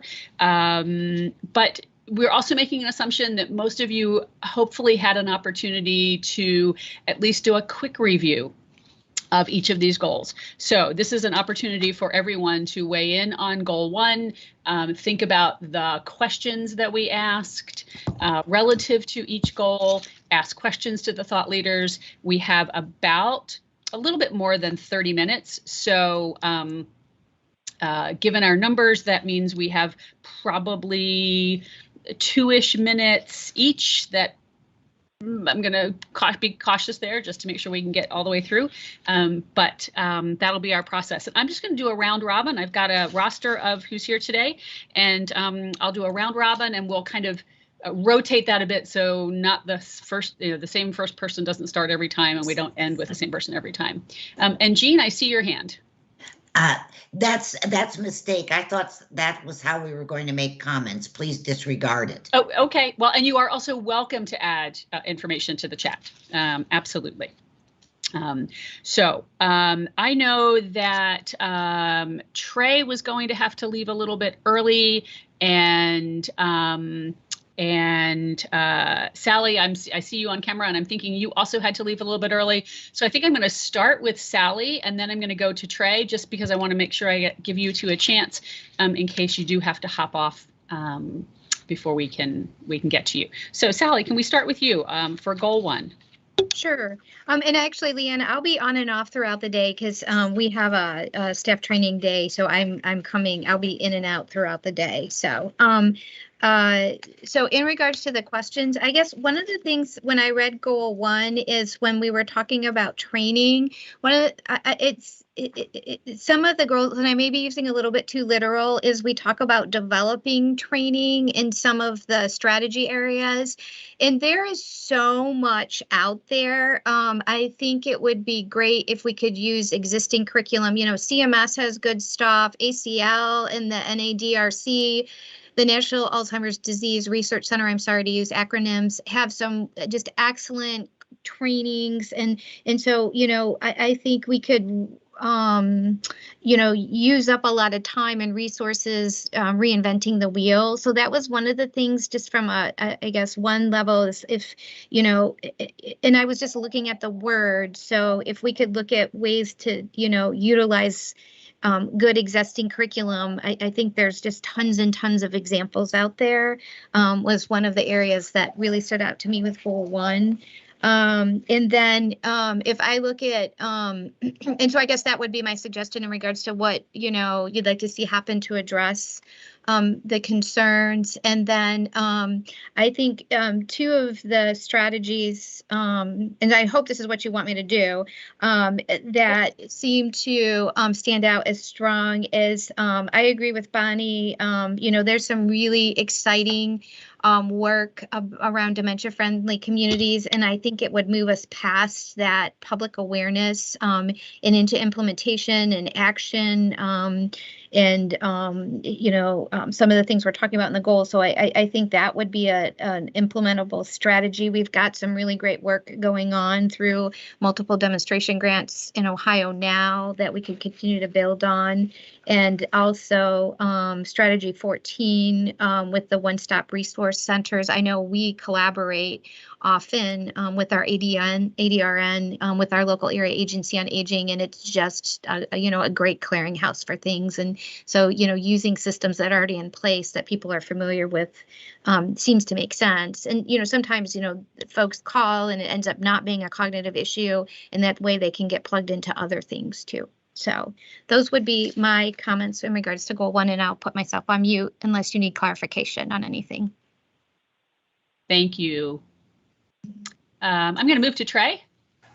Yep. No. Thank you all, and I think Goal 1 is very comprehensive. I think it gets to the root, and I'm glad we put it at the beginning as it relates to really looking at public awareness and focusing on that to get people to even understand what this disease is, what it entails, and how to support families and those individuals living with the disease at the onset. I do think the dementia coordinator position is critical. We're starting to see states across the country, from an association vantage point, start to bring on board either a coordinator position or an entire department to start to manage this, especially aging states that are seeing a significant increase in those individuals living with Alzheimer's and other dementia. So that is critically important. I also think exploitation and fraud is becoming a big issue and something that can be addressed via legislation and or just regulatory adjustments throughout various departments. And beyond that, I really, really, really think looking at diversity and really getting to communities where this disease has inflicted at scale, minority communities. When you look at the African-American Black community and just the statistics, they're pretty alarming. Obviously, we watched that play out with COVID and the impact there and a lot of other chronic disease. So the reality is, how do we ensure we're partnering with organizations throughout the state to scale impact and also scale the ability to promote early detection and prevention methods? That's big. Obviously, I think that's a part of a public awareness campaign that would be much broader. And I would even go as far to say, even in our rural communities, we need to focus on that as well. So beyond that, I think everything looks good. I think the professional component of it and awareness is huge. I do like the ability to incorporate letting individuals get trained, public professionals getting trained. I think that's huge. I think a lot of people would potentially take advantage of that, specifically because they've been around this disease as in their own families. So the ability to offer some sort of training for professionals is huge. I agree. There are a lot of trainings out there, a lot of training platforms out there and methodologies out there. I think if we can align with maybe 1 or 2 or an arbitrage version, I think that would be helpful just to keep things succinct. But beyond that, that's all I got. Thank you, Trey. Thank you. All right, so I'm going to ask Aaron Pettigrew to weigh in on Goal 1, and then we'll go to Doug Beach and Pete Van Runkel. So Aaron, are you still with us? Yes, thank you. I just wanted to chime in and agree with a lot that Sally had said. There are some really good tools and trainings available creating new ones seems beyond what we perhaps are needing to do at this time, but that we can, you know, maximize use of the ones that are already out there and evidence-based. I don't think I had anything else that I wanted to chime in on those, but I was cheering for Sally at the same time when I was agreeing with what she was saying. Great. Thank you, Erin. Can I go to Doug and then Pete? I'm trying to get out of the mute and the no camera. That's right. So I was looking at the 7th sub goal in goal 1, and just a little history, I guess. My brother is a year older than I am, so he's 62 years old, 2 years old, and he's an orthopedic surgeon, and he deals with aging people on a regular basis. My son is a general surgeon. He just got his first job. He's 35 years old, and he deals with older people on a regular basis. I'm on the NeoMed board of directors, and neither my son or my brother nor NeoMed has a regular rotation on Alzheimer's disease. And so it seems to me that this would be a good chance. 7 is to incorporate it into professional licensing standards. It would be really important to have physician groups as well as nursing groups at least know what the basics are for Alzheimer's. Thanks, Doug. We'll go to Pete and then Lisa and Dr. Drost. So Pete.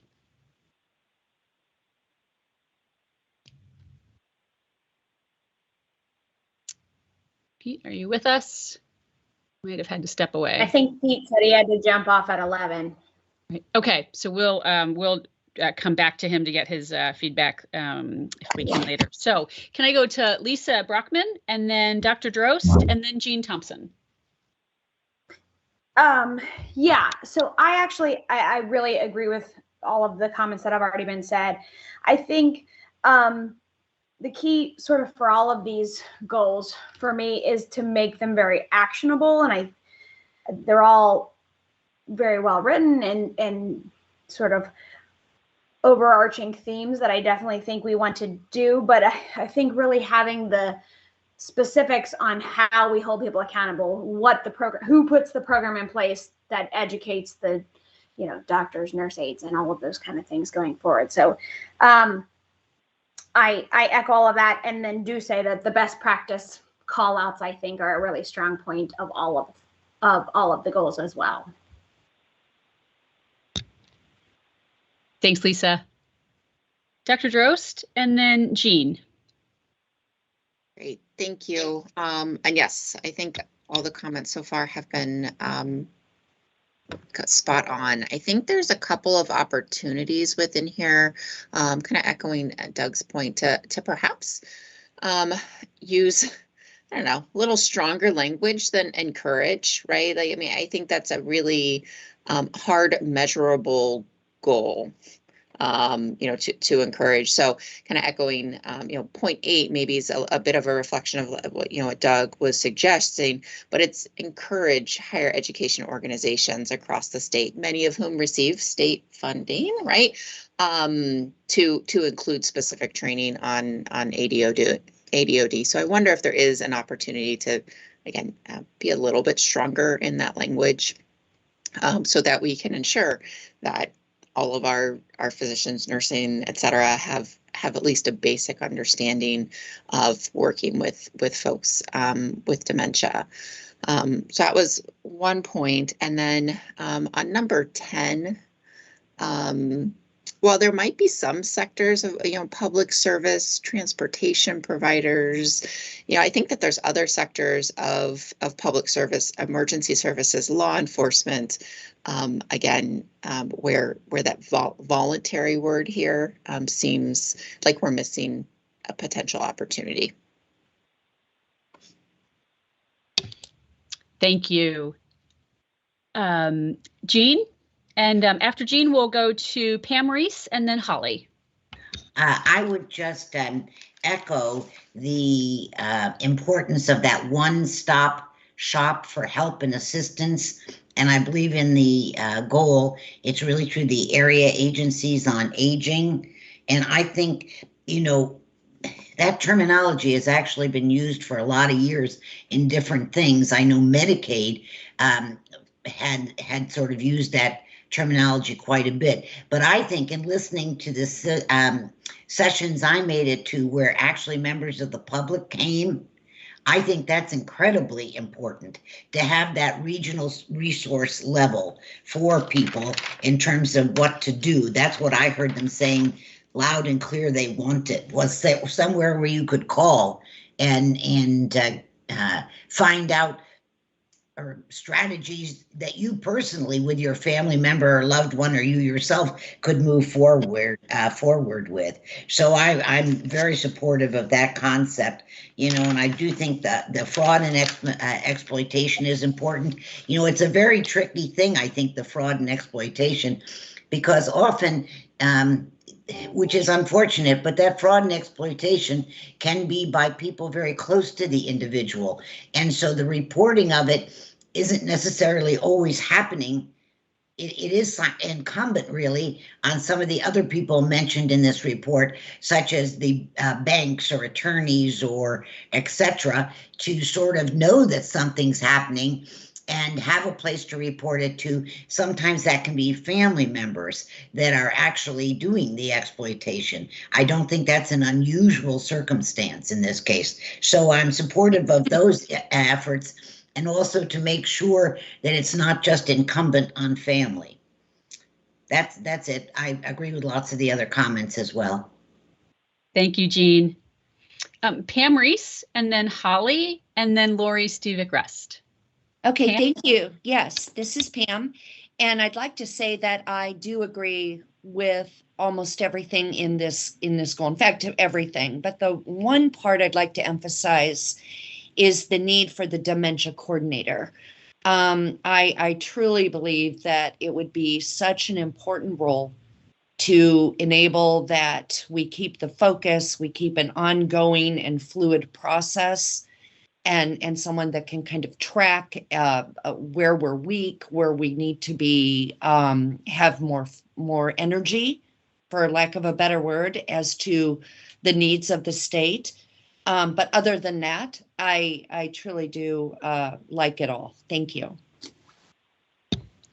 Thank you, Pam. So we'll go to Holly and Lori and then Amy. So I agree with everything that everyone has said, so I don't feel the need to repeat. I definitely, a couple things that really stuck out is making sure it's very actionable. I think it was one of the earlier comments about awareness, obviously is very important, but making sure that all of the recommendations are very much focused on implementation and action would be great. Again, having the fraud pieces in there, great. The coordinator, I support all of that. So thank you. Thanks, Holly. Lori? So this is the downside of coming in after a lot of brilliant people have already spoken. But just two things really stood out for me. I absolutely echo Trey's concept that we need to look at how we can scale this impact as he described it, and I think is really clear that we're missing a large part of our diverse communities. I think that the document, as Jennifer talked about, really needs to have some very clear language that lay people and professional people are in sync in the way that they're describing the services and the struggles that they're having. So we're not missing opportunities there, thinking we know what they're talking about. And then finally, I love Doug's comment about our med schools and not really having curriculum built in that focuses specifically on dementia. I think is a huge miss, especially when we're looking at early diagnosis. We got to make sure the people who are doing the early diagnosis are well trained to do that. So those are just my comments on that.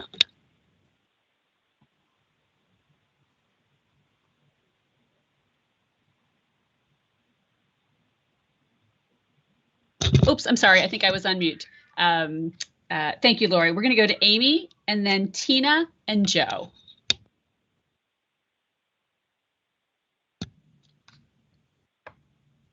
I think I'm the Amy you're talking about. Amy, yes, Amy Eaton. I'm How sorry. are you doing? I misunderstood the assignment. I focus a lot on goal 4, but I agree with everything that's been said thus far. The only thing I felt I was searching for was really emphasis on inclusion of the individual, impact who have been impacted with the or affected by the disease and other dementias. That was the only thing I heard or saw. And I also agree that looking at this for the first time, the organization is wonderful. I don't see anything that's missing or inaccurate because I don't know enough, which is good. Because I, can look at this from a layman's point of view. But again, the images, the images somehow are missed in the narrative. So the connection with the narrative, I think we could do, better if we're just using things like policy and or what's the other one that is in my question? Policy and disparity. So that was my comments is really thinking about our approach from a layman's point of view. And so we don't miss all this great work and great goals that's been undertaken by this task force. And again, emphasis, if we could, I'm looking to see where the individual's voice is at the table. Thank you, Amy. And I think, let me just clarify. I think you did not misunderstand at all. You absolutely were part of group 4, and that's where we really wanted you to do the deep dive. We just want to make sure that we also give all task force members an opportunity to weigh in on each of the other goals as well. But absolutely, you are right on target. Well, thank you so much. I appreciate that. But so that's all. So I will not say any more about the other goals. No, we'll ask if you'd like to weigh in on them. If you'd like to weigh in, you will have plenty of time. Thank you. Thank you so much. All right, so Tina and Joe. We'll go to Tina.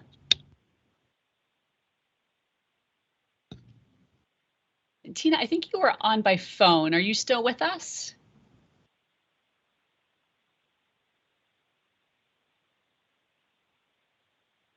Okay, now I'm going to say not at the moment. And Joe, I think you were also here by phone. Are you still with us?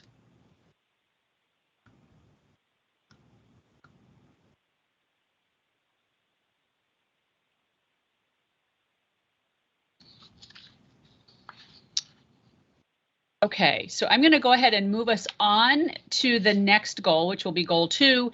And I've noted that Joe and Pete and Tina were not able to yet weigh in on goal 1. So we'll, if we have time later, we'll try to come back to that.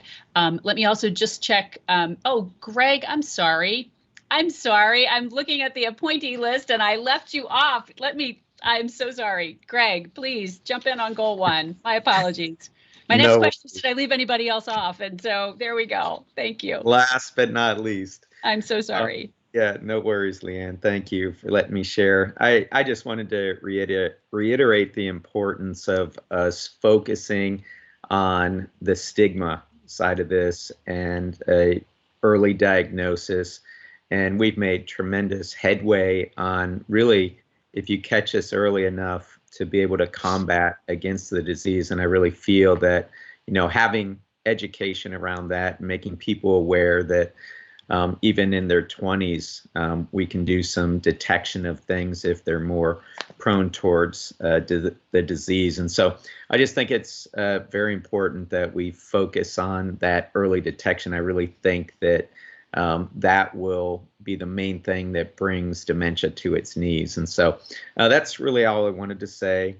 I agree with everything that's on there, though, but thank you. Great.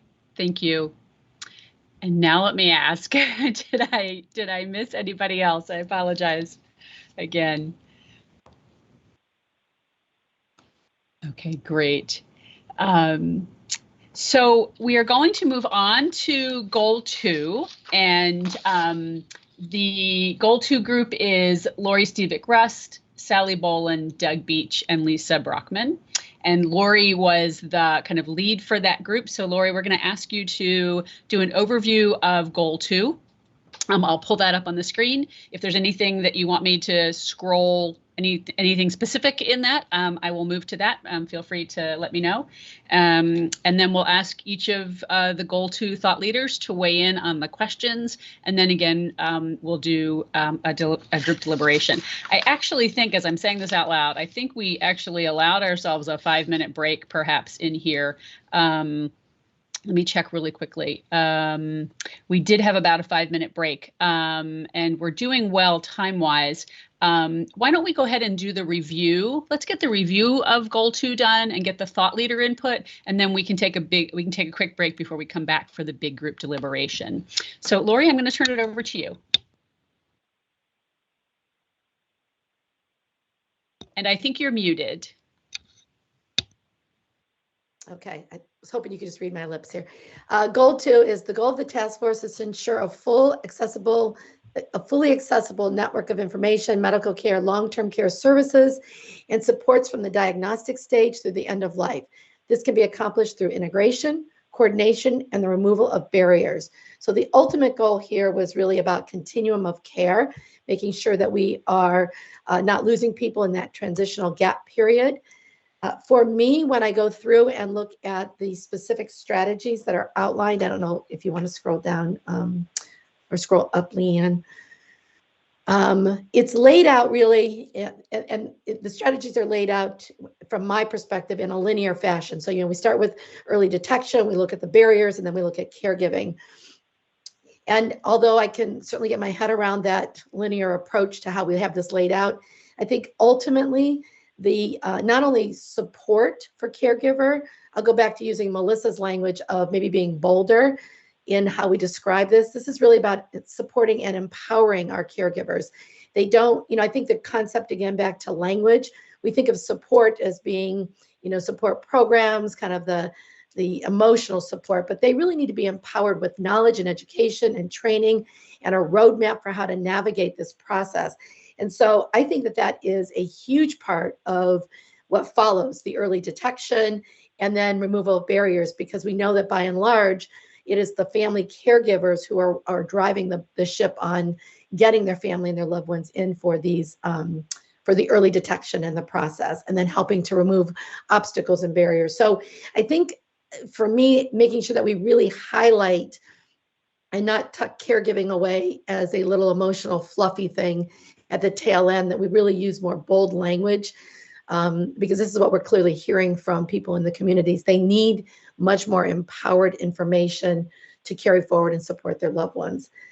And I think for me, that's really just kind of the high level, and I can be quiet for a minute here and see how the rest of the team felt about the strategies here.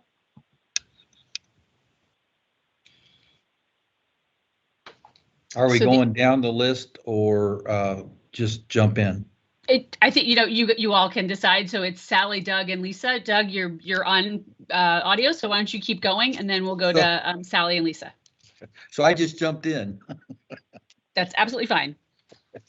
Well, it's not unusual for me, so I apologize. So I'm looking at goal 2, and I went down the list, and on goal sub goal 2, we may be able to use the mini mental test there, and we have the ability to move some funds around in sub goal 3, but the rest of the goals, sub goals, all need funding. And I'm very proud that the department was able to get the 2 or 3. I sound like they got about $5 million funding for some of the stuff right now to go forward. But I was fortunate for 15 years to work with the Alzheimer's Disease Initiative in Florida. And first as the AAA director, and then later as the State Unit on Aging director.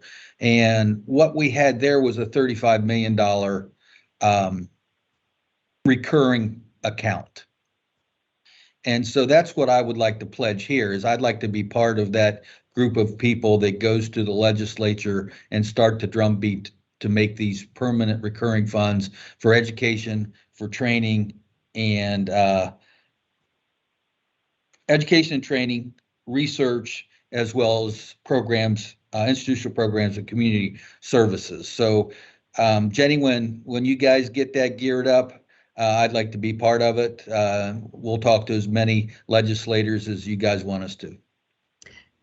Doug, I just made note of that. Thank you. So be careful what you wish for category. Lisa and Sally, or Sally and Lisa, which way you want to go.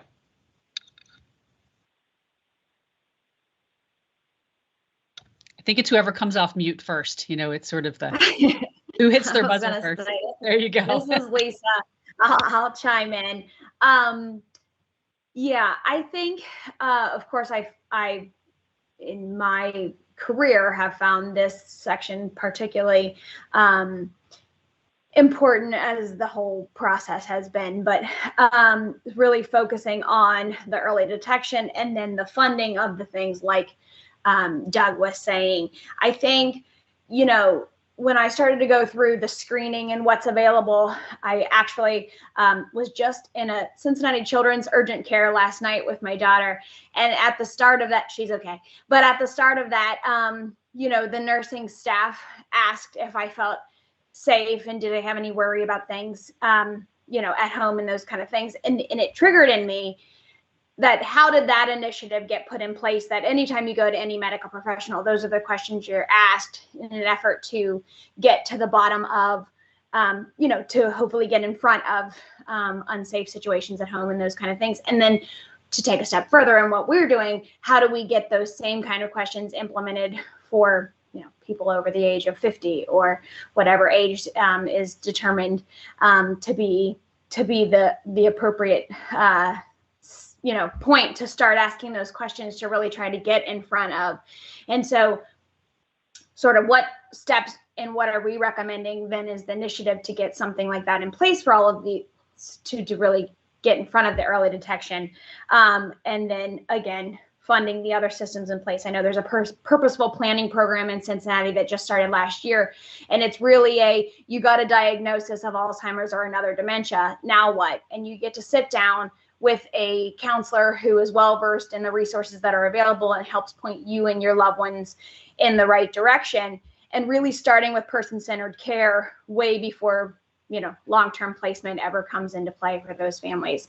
And so I think as we're able to put those more specific examples of how the recommendations in place, then it will really round out what we can do with this recommendation.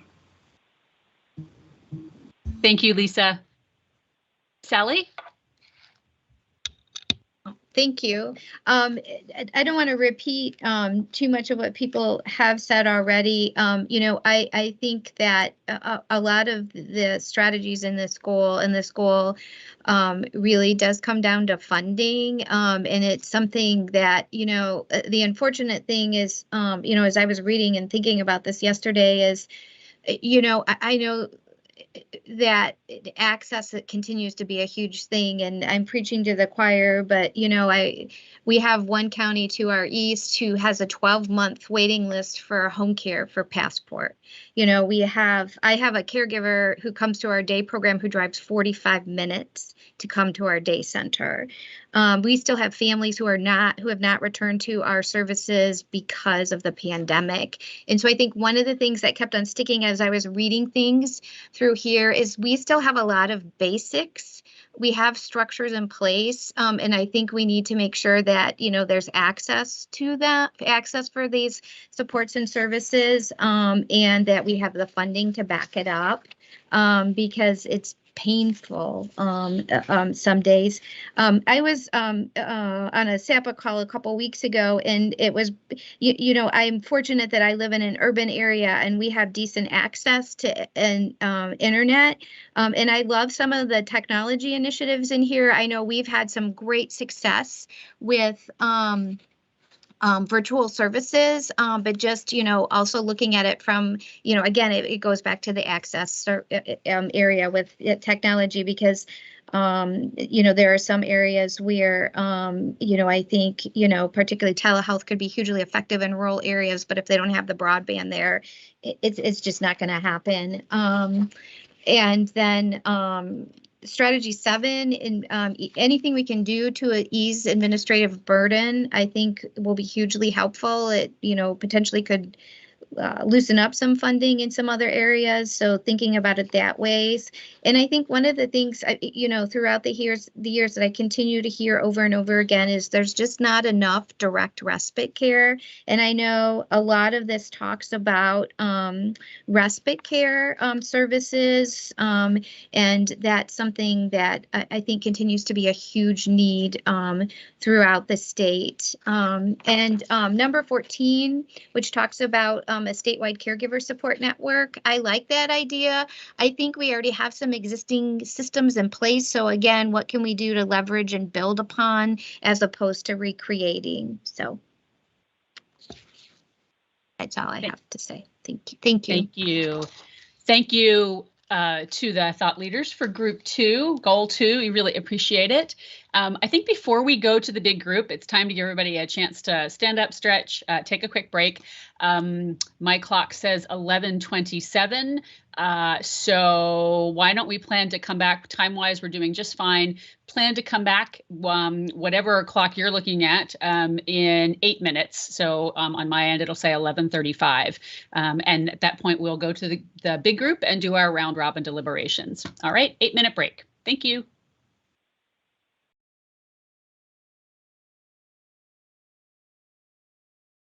Okay, welcome back, everyone. Hope you had a quick break and a moment to stretch. And we are now going to do our large group deliberation on goal number 2. And we just heard from Lori, Sally, Doug, and Lisa, sort of their perspectives, having done the deep dive. So we'll now go into our full group, and we're going to start with Dr. Drost, and then we'll go to Erin, Greg, and Jean. So Jen Drost, can I turn it over to you? Great, thank you. And again, I think much like this, great minds maybe a lot of echoing similar comments that have already been stated. And a lot of great points, I think, kind of bringing in both best practices, echoing, the GWEP and the Project Echo from Neomed. I just wonder, being forward thinking, again, kind of an opportunity to call out perhaps to, and maybe this goes into the research section a little bit more, kind of more the research and development opportunities within the state to better utilize technology for some of these things as well. Particularly when we're looking at like how are we better supporting people staying at home, how are we better supporting caregivers, right? Are there additional opportunities to seek out to enhance, the ability of technology looking forward? How does like AI types of resources perhaps come into play as well? Particularly as the population continues to age and we get, folks maybe aging in who are more comfortable and more adept at some of the technology pieces. That's kind of my only additional thought. Thank you. We'll go to Erin, and then Greg, and then Jean. Erin? Thank you. So in this one, I really appreciated, this might have been a bit of a repeat from goal 1 with the navigators and care coordinators that are listed here. I think in number, was it 5? Yes. Number 5 under goal 2, and I may have been oversimplifying, but it may have been somewhat of a repeat from goal 1 that when they talked about care coordinators at diagnosis. So that may be just something I wanted to look into a little bit more. Another issue that I wondered, and this is jumping ahead a bit to the workforce goal, since I looked more at that one, was the memory care services in different settings. So that strategy was placed under workforce. I thought it might fit here better because of the different options and settings of choice. And I know we have dug into memory care, proposed regulations or licensure. How should we do it? Those may fit better in this one. Those were my only, I think, two comments. I did want to call out the transportation in number 11 as well. Transportation is probably one of the biggest barriers to, from what I'm hearing from people wanting diagnoses and treatment for Alzheimer's or other dementias, because being diagnosed might threaten the ability to drive. So increasing transportation options in community so that we could have less of a fear, so that little mobile transportation units could offset the fear that transportation would be taken away once you've been diagnosed. That's all for me. Thank you. Thank you, Erin. Greg, and then Jean, and then Tina. Greg. Thanks, Leanne. Yeah, I don't have a lot to add to this. I feel like it's pretty comprehensive. I would say that as I was reading down through a lot of this, there are a couple typos. So maybe just doing an edit of run over on it just to make sure that there's not typos and those types of things. But I agree with, focusing on the diagnosis side of it. Being an operator of dementia cares, a lot of our residents come to us without an actual diagnosis, just a general diagnosis of dementia, but really sort of educating the system about nailing down what type of dementia it is really helps caregivers to do their best work understanding what the implications of each disease is and the symptoms that go along with that. So really having a targeted focus on that would be very helpful. But outside of that, that's all I have. Thank you, Greg. Jean, and then Tina, and then we'll go to Melissa. Jean. Thank you. Sorry, I had to unmute. Well, I wanted to just comment on 7, 8, and 10. I really like ease administrative burdens to receive publicly funded care, but I think that should be just not the burdens in terms of the individuals to receive publicly funded care, but any easing of burdens to become a Medicaid provider would be helpful as we try to make more Medicaid providers. And then, of course, number 8, increased provider affordability. And it suggests that we need to look at regulatory requirements. And I do agree with that and kind of even have, an example. It is almost impossible now to get nurses, to hire nurses in assisted living, and the costs are astronomical. And, we have, since 2008, we've had a certified medication aid program that's never worked effectively. And we have brought up in the past attempting to use the same system that the disability community uses. And that system has lots and lots of people who are certified to provide medications, whereas ours just has like 150 since 2008. So to me, that is an excellent idea to review and evaluate those things, which could in fact reduce cost without compromising quality or safety. And then where it talks in number 10, excuse me, about expanding respite services, adult day and PACE, and I agree with that. I also think that we should look at, there should be a possibility of a Medicaid respite service in AL. And the reason I say that is that that there isn't really that right now. And sometimes what families really want and need is not just, how do you say this?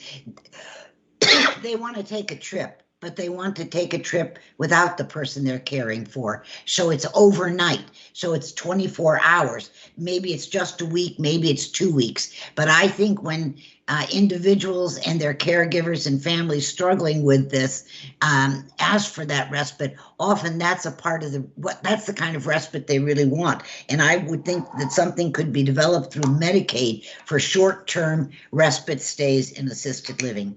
Thank you. Thank you, Jean. Tina, were you able to hop back on with us? Let me just check and see. Up here. Okay, so we'll go to Melissa, and then Trey, and then Bonnie. Oh, looks like Trey, I'm just getting to the conversation. It looks like Trey had to hop off. So we've got some of Trey's comments in the chat. That's great. So we'll go to Bonnie and then Pam, and I'm not sure if Pete's back, but let's go to Bonnie and then Pam. Thank you. I just really appreciated everybody's comments. My comment is more at a 30,000 foot view, and that is, I don't know what comes again before the goal statements, but one of the things that I think is very important is that these goals are very interrelated, and there are some concerns if, for example, if we were going to focus on goal 2, but some of the things in goal 1 hadn't been done.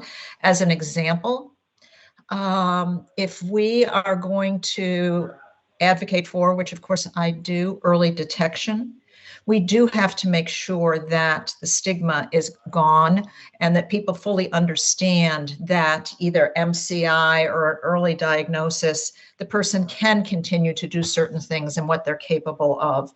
So we do have to make sure that in this, the goals are related, interrelated, people understand that so that our intent remains what it is. Thank you. Thank you, Bonnie. Pam, and then Pete, if you're back, and then we'll go to Amy. So we'll start with Pam. Okay, thank you. So my first thought with this in the facilitating of care coordination is about the managed care case managers. And in the skilled nursing centers, people are being admitted with the comorbidities or whatever their initial or first diagnosis to get into the skilled nursing might be a fractured hip or pneumonia, something like that. And when they really do have a predominant diagnosis of Alzheimer's, and that's not truly focused on. And a managed care case manager may be ready to send them home. And I just wish that there was more coordination with that diagnosis versus the fracture or whatever other code is being used for their admission criteria. The second thing is just if we could figure out a preliminary way in anticipation of need to notify people that are not in this crisis yet. So the 30, 40-year-olds that have grandparents and parents that might be noticing subtle changes or really haven't even paid attention to them. I don't know what that solution is. Simplistically, I don't know if there's a mass mailing to households of 30-year-olds and up, just simply saying, hey, if you recognize these symptoms, contact, your primary care physician or reach out to whatever resource. But I always recognize that the caregivers at home are in a crisis mode when they're looking for those outside community resources. And that's it. Thank you. Thank you, Pam.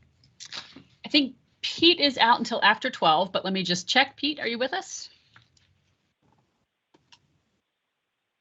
Okay, just verifying. So Amy Eaton, if you have any thoughts on goal 2, we'd love to hear them. And then we'll go to Representative Lightbody and Director Ashenhurst if you are back. So we'll start with Amy.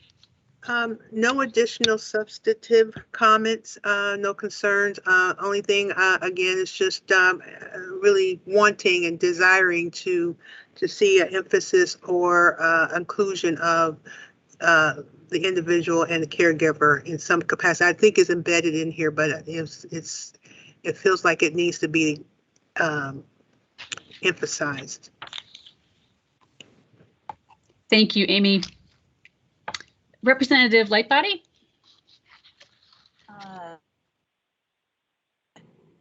Thank you very much. So I really applaud, the detail, the information, and what people have already shared about this.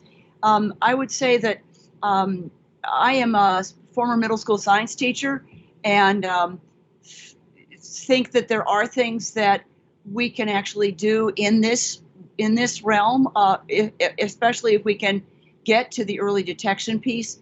My understanding is that there are 3 things that influence whether certain genes in our DNA are activated or not.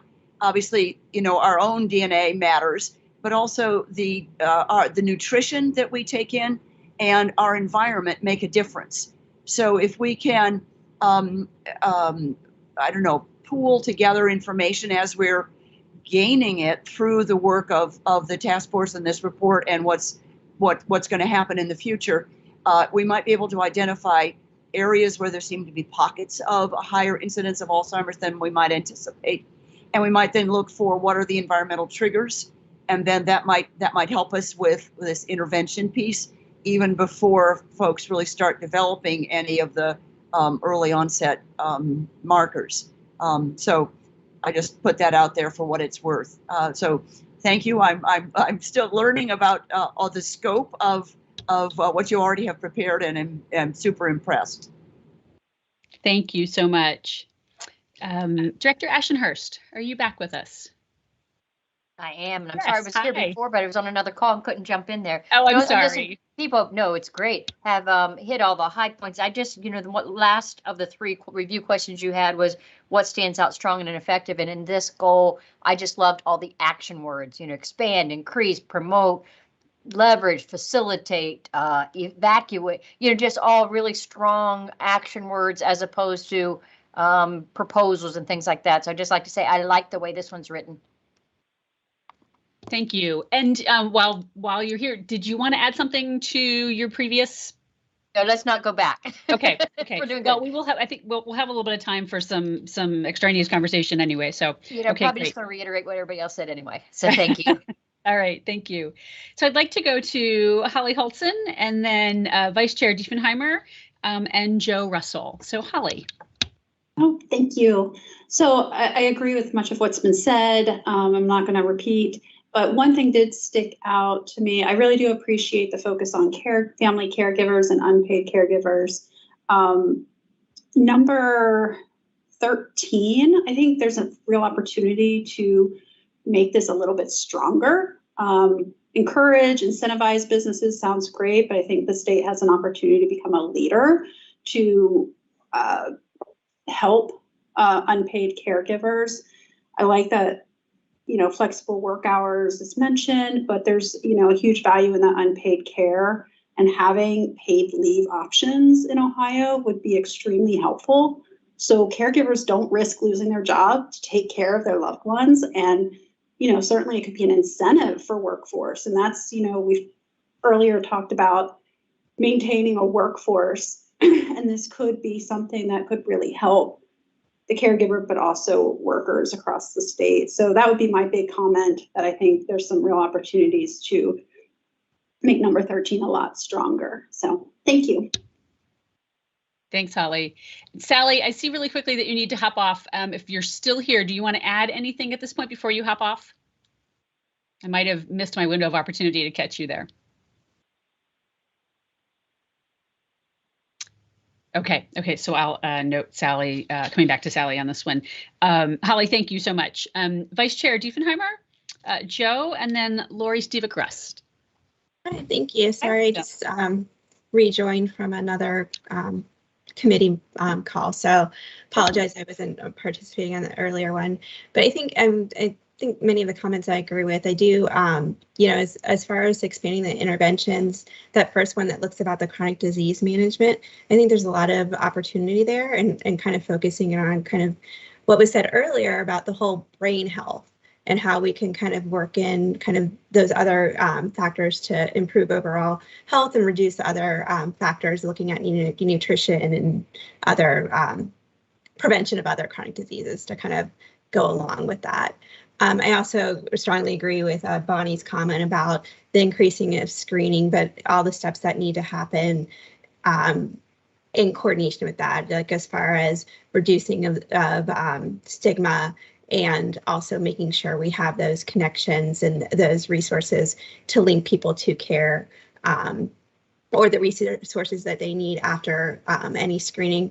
At the same time, providing our healthcare professionals and clinicians with the resources that they need for the screenings, and just how to support their patients. So I think that would be, and then just to circle back, and I can meet also later, the goal 1 about the public awareness. I think it was brought up earlier about in this one about kind of creating more of that general public awareness about kind of reducing stigma and brain health. And I think that one had a lot of focus on the resources that were available, but overall, just the overall messaging to create awareness about, you know, potential of brain health, cognitive decline, and raising that awareness in the general public.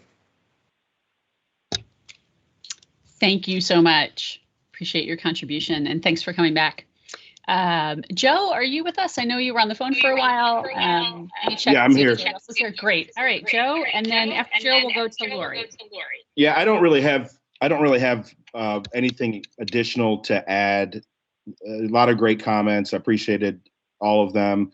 The one thing that stuck out to me that I think is worth mentioning is I love in the introduction how it's blatantly clear what it's going to take to achieve this particular goal. You know, goal number 1 and goal number 2, there's a lot there. And I think realistically, when people read this, if we're not talking about what it's going to take to achieve these things, I think there might be some skepticism. So I really love to see that. But other than that, I think goal 2 is a good goal. Thank you. Thanks, Joe. And Lori, Steve Gress. I believe I already went, so. Oh, did you? All right. Did I have you on the, that's right. This is goal 2. You started us. That's right. Yes. That's right. I'm trying very hard to keep track of my list and move people around a bit. All right. Yep, that's okay. Did I skip over anyone? I'm much happier that I might have duplicated somebody versus skipping somebody. Okay. All right. So let me just ask, now that you've heard everybody's perspective and reflections, is there anything that anybody else would like to add before we get ready for our lunch break? Anything else that has come to you that you've thought about as you've listened to other task force members' reflections that you'd like to add?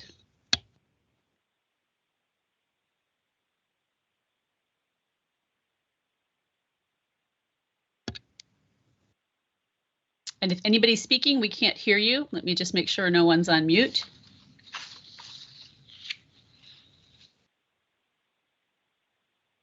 Okay. All right. At the risk of jinxing it, I will say that we're a little bit ahead of time, which is great. Our next item on our agenda is to go to lunch, and so I'm going to call for our lunch break. I have 12 o'clock.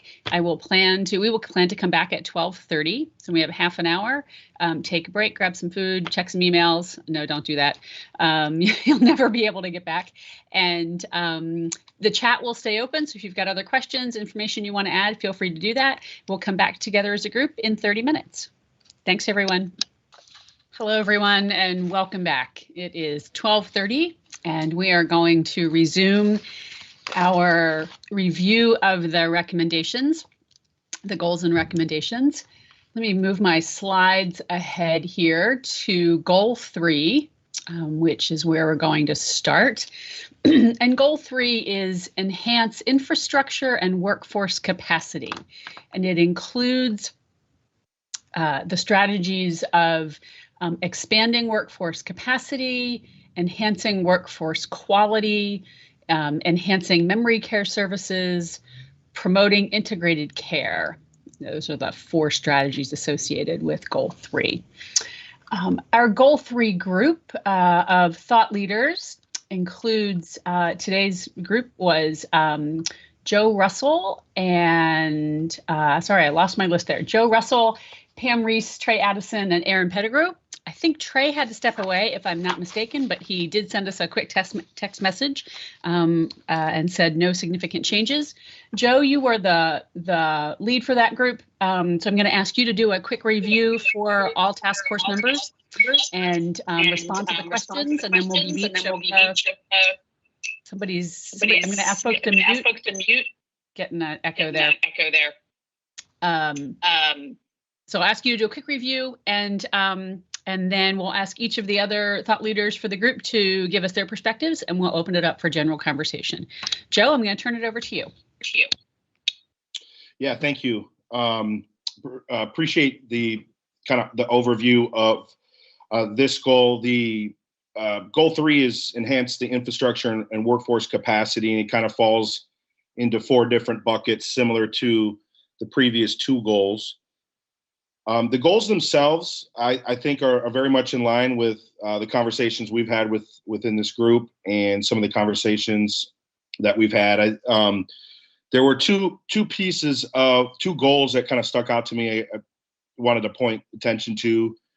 Number 5, it was weirded a little weird for me. Educate caregivers to best support their loved ones.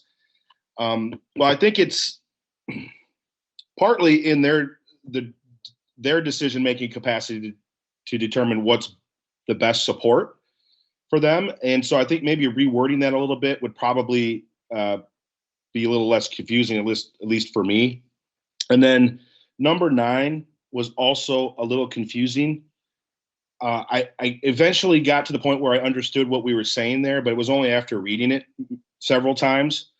And, thinking about who's going to be reading this, people within government, people, general public, I think it's really important that we use language that everyone can understand and relate to. And so I would also recommend that at least the title of that one be looked at. But in general, I think the one concern I have with this is actually the introductory narrative.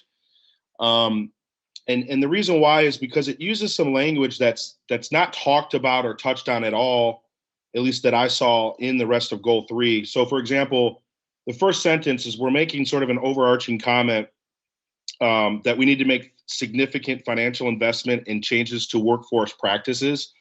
And it's totally possible that those concepts are going to be addressed prior to getting to this section of the report. And I appreciate that. But if it's not, I think we're missing some connecting points and allowing the reader to understand, why significant financial investment and changes in workforce practices are needed. And then additionally, when you get into the paragraph itself, it says, additionally, infrastructure upon which Ohio builds these systems must be modernized. Modernization efforts should result in, and then it goes on to list a couple of things. Unlike the first goal especially, but also goal 2, I think this narrative needs a little bit more specificity or maybe clarity about in connecting to the goals. Because when you read that introduction, it doesn't feel like the goals that are listed below that are hitting those marks.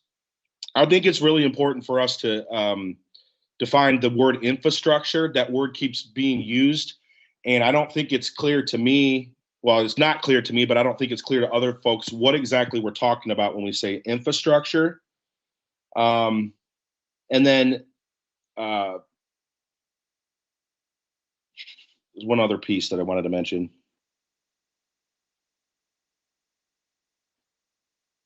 I lost it. So I just think it's if I guess, General, if we're going to make comments like we need financial investment, we need changes to workforce practices, we need to modernize the infrastructure. I think if it's not overtly clear in the list of goals what those things mean, I think we need to do a little bit more to define what those things are.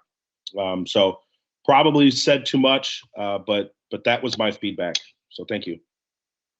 Thanks, Joe. And no, not at all. This is really helpful information for the other folks who didn't do the deep dive into this particular goal, and we are looking for everyone's input. So, and if you find the notes on the one piece that at that moment you said you couldn't find it, let us know and feel free to share that.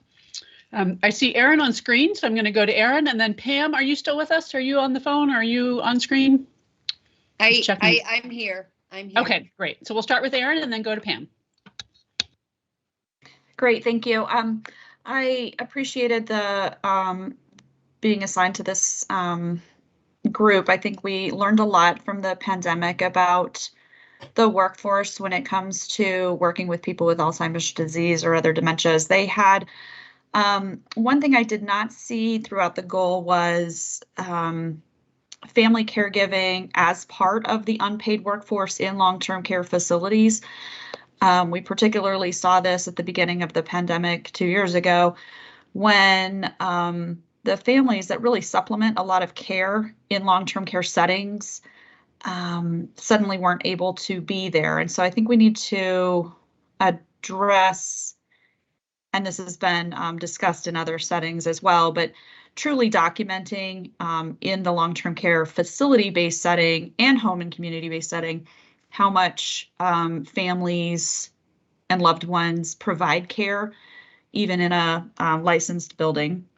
I know that's often documented really well in the home and community-based settings because they are required to be there as backup and they have a more formal role. But I think in the facility-based care, that's not often documented. And so when it went away suddenly at the beginning of the pandemic, I think a lot of providers were caught off guard.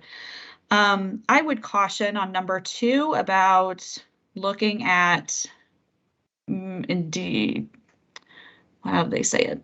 Examining and updating regulatory requirements to provide workforce flexibility. Our workforce, particularly with Alzheimer's disease in the settings like facilities and in home and community-based services, are really dependent on the direct care workers. And there isn't a huge barrier to entry for that role. So I would just urge caution on easing program requirements when there aren't that high now to enter the workforce as a direct care worker there.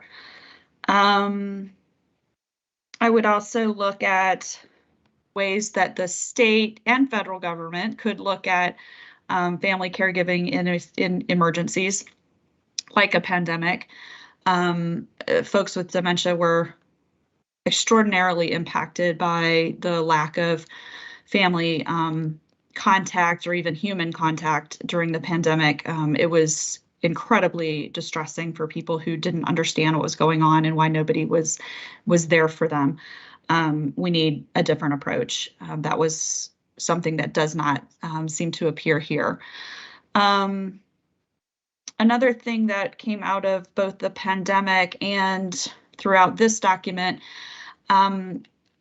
unfortunately, currently, providers are required or needing to supplement their staff with staffing agencies. And so as much as they could train their existing workforce, nurses down through aides, when they're required to use staffing agencies due to the caregiver crisis, those same folks don't have that level of training. So I don't know if there's a way we could talk about the competency-based training, not only for the existing staff of a facility, but also for those that they bring in under contract. That might be asking a lot. And there's probably some others. And I think I mentioned in my response to number 2, possibly number 2, I wasn't sure why the enhancing memory care, because I believe the work that's referred to here in this document is about the work we've looked at with memory care units. And I think that would fit better in these settings and access to care options than it would in this section, because that was really about whether there should be licensure changes, requirements for entry into a unit, those sorts of things. And I don't think that fits under workforce. Okay, and I think I'm losing my voice again, so I'm gonna stop here. Thanks. Erin, thank you so much. And Pam, you were the third thought leader in the group. Can you give us your perspectives? Yes, thank you. This one, goal 3, is very near and dear to my heart, as this is my career. I work with post-acute care providers. I deal with the infrastructure, and I absolutely see all of their challenges. I see the really good ones and I see the really bad ones. I like all the goals. There's just some comments I'd like to make.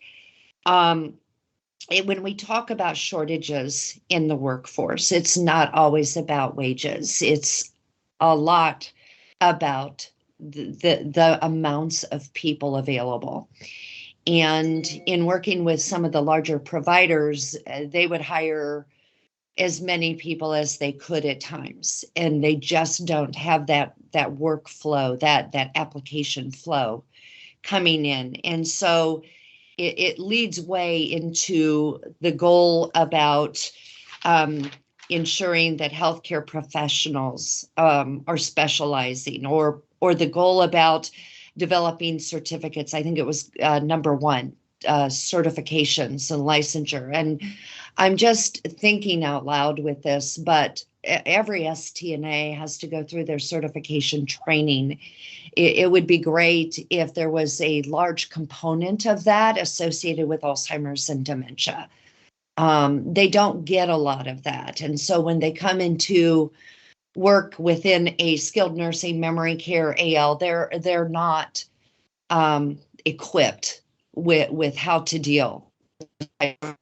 Even though the skilled nursing by regulation has to have dementia training, and I know all the ALs do, it's not the same. It's a very quick video, but it's not really teaching them the pathophysiology and then how to deal with those individual needs.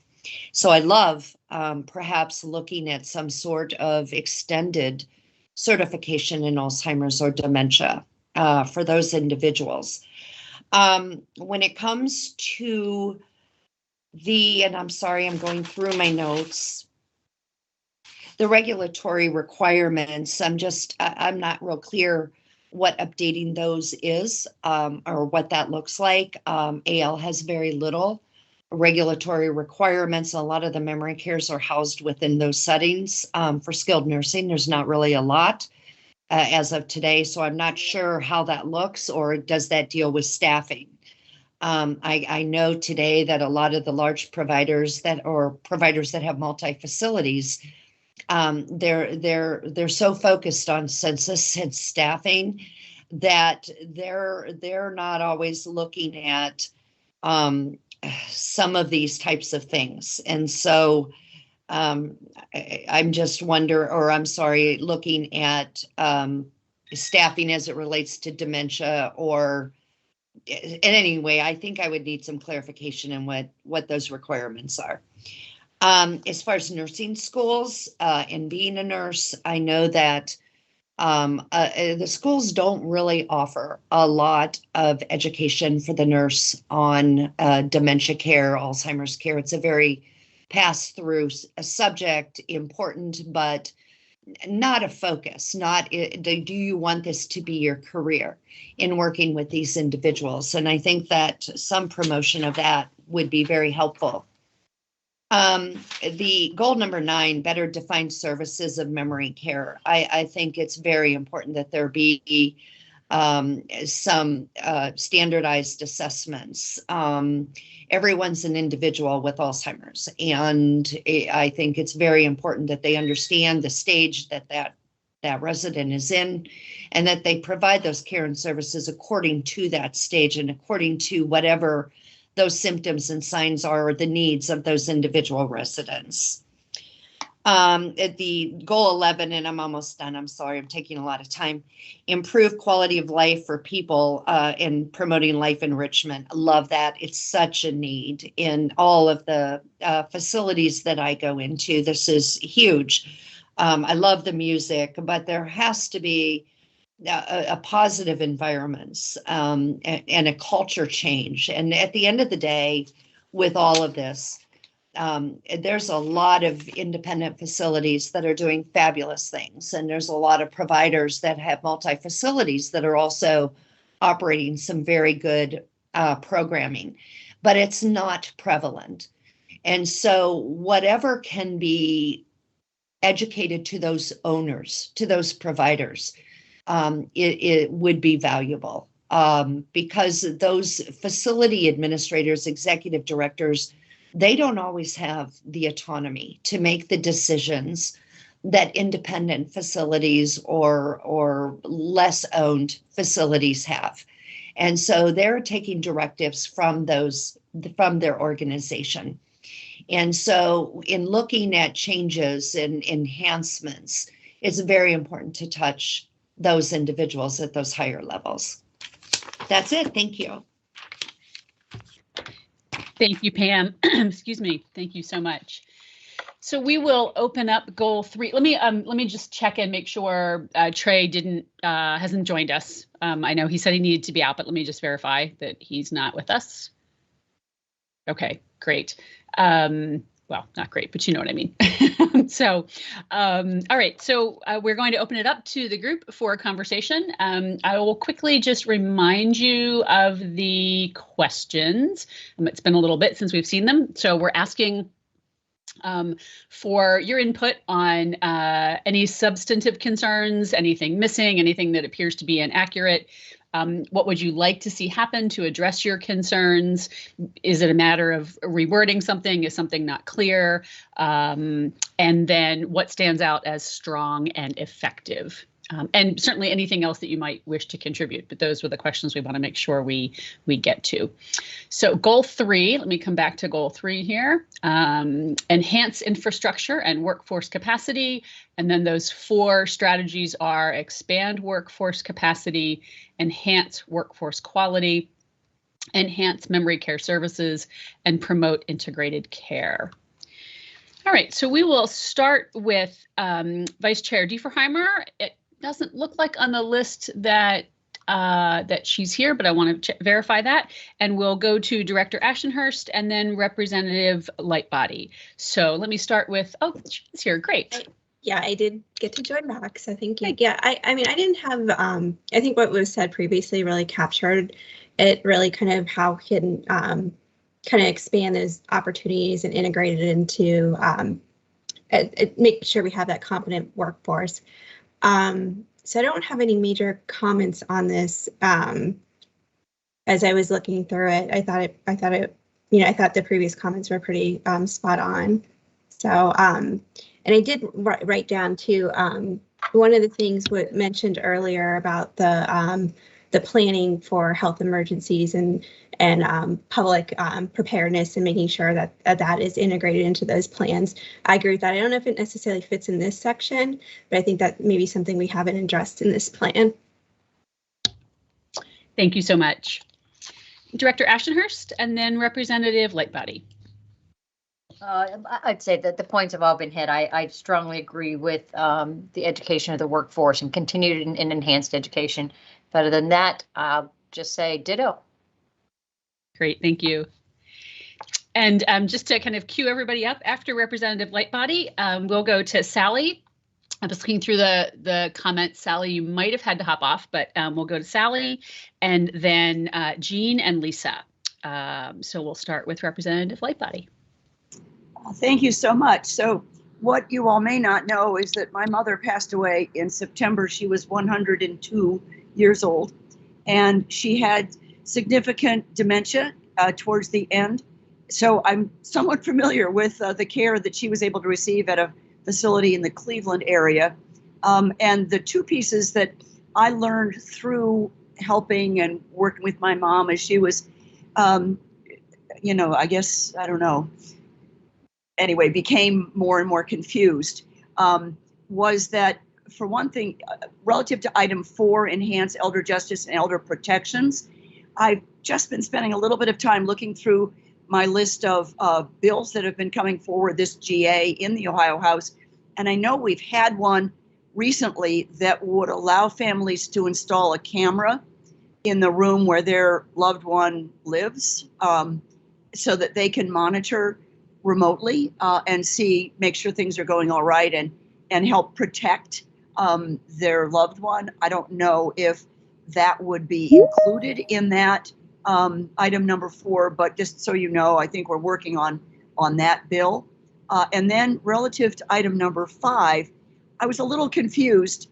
Educate caregivers to best support their loved ones. So are these caregivers family members? I mean, obviously the staff at my mother's facility weren't related to her, but they absolutely gave her terrific support and help.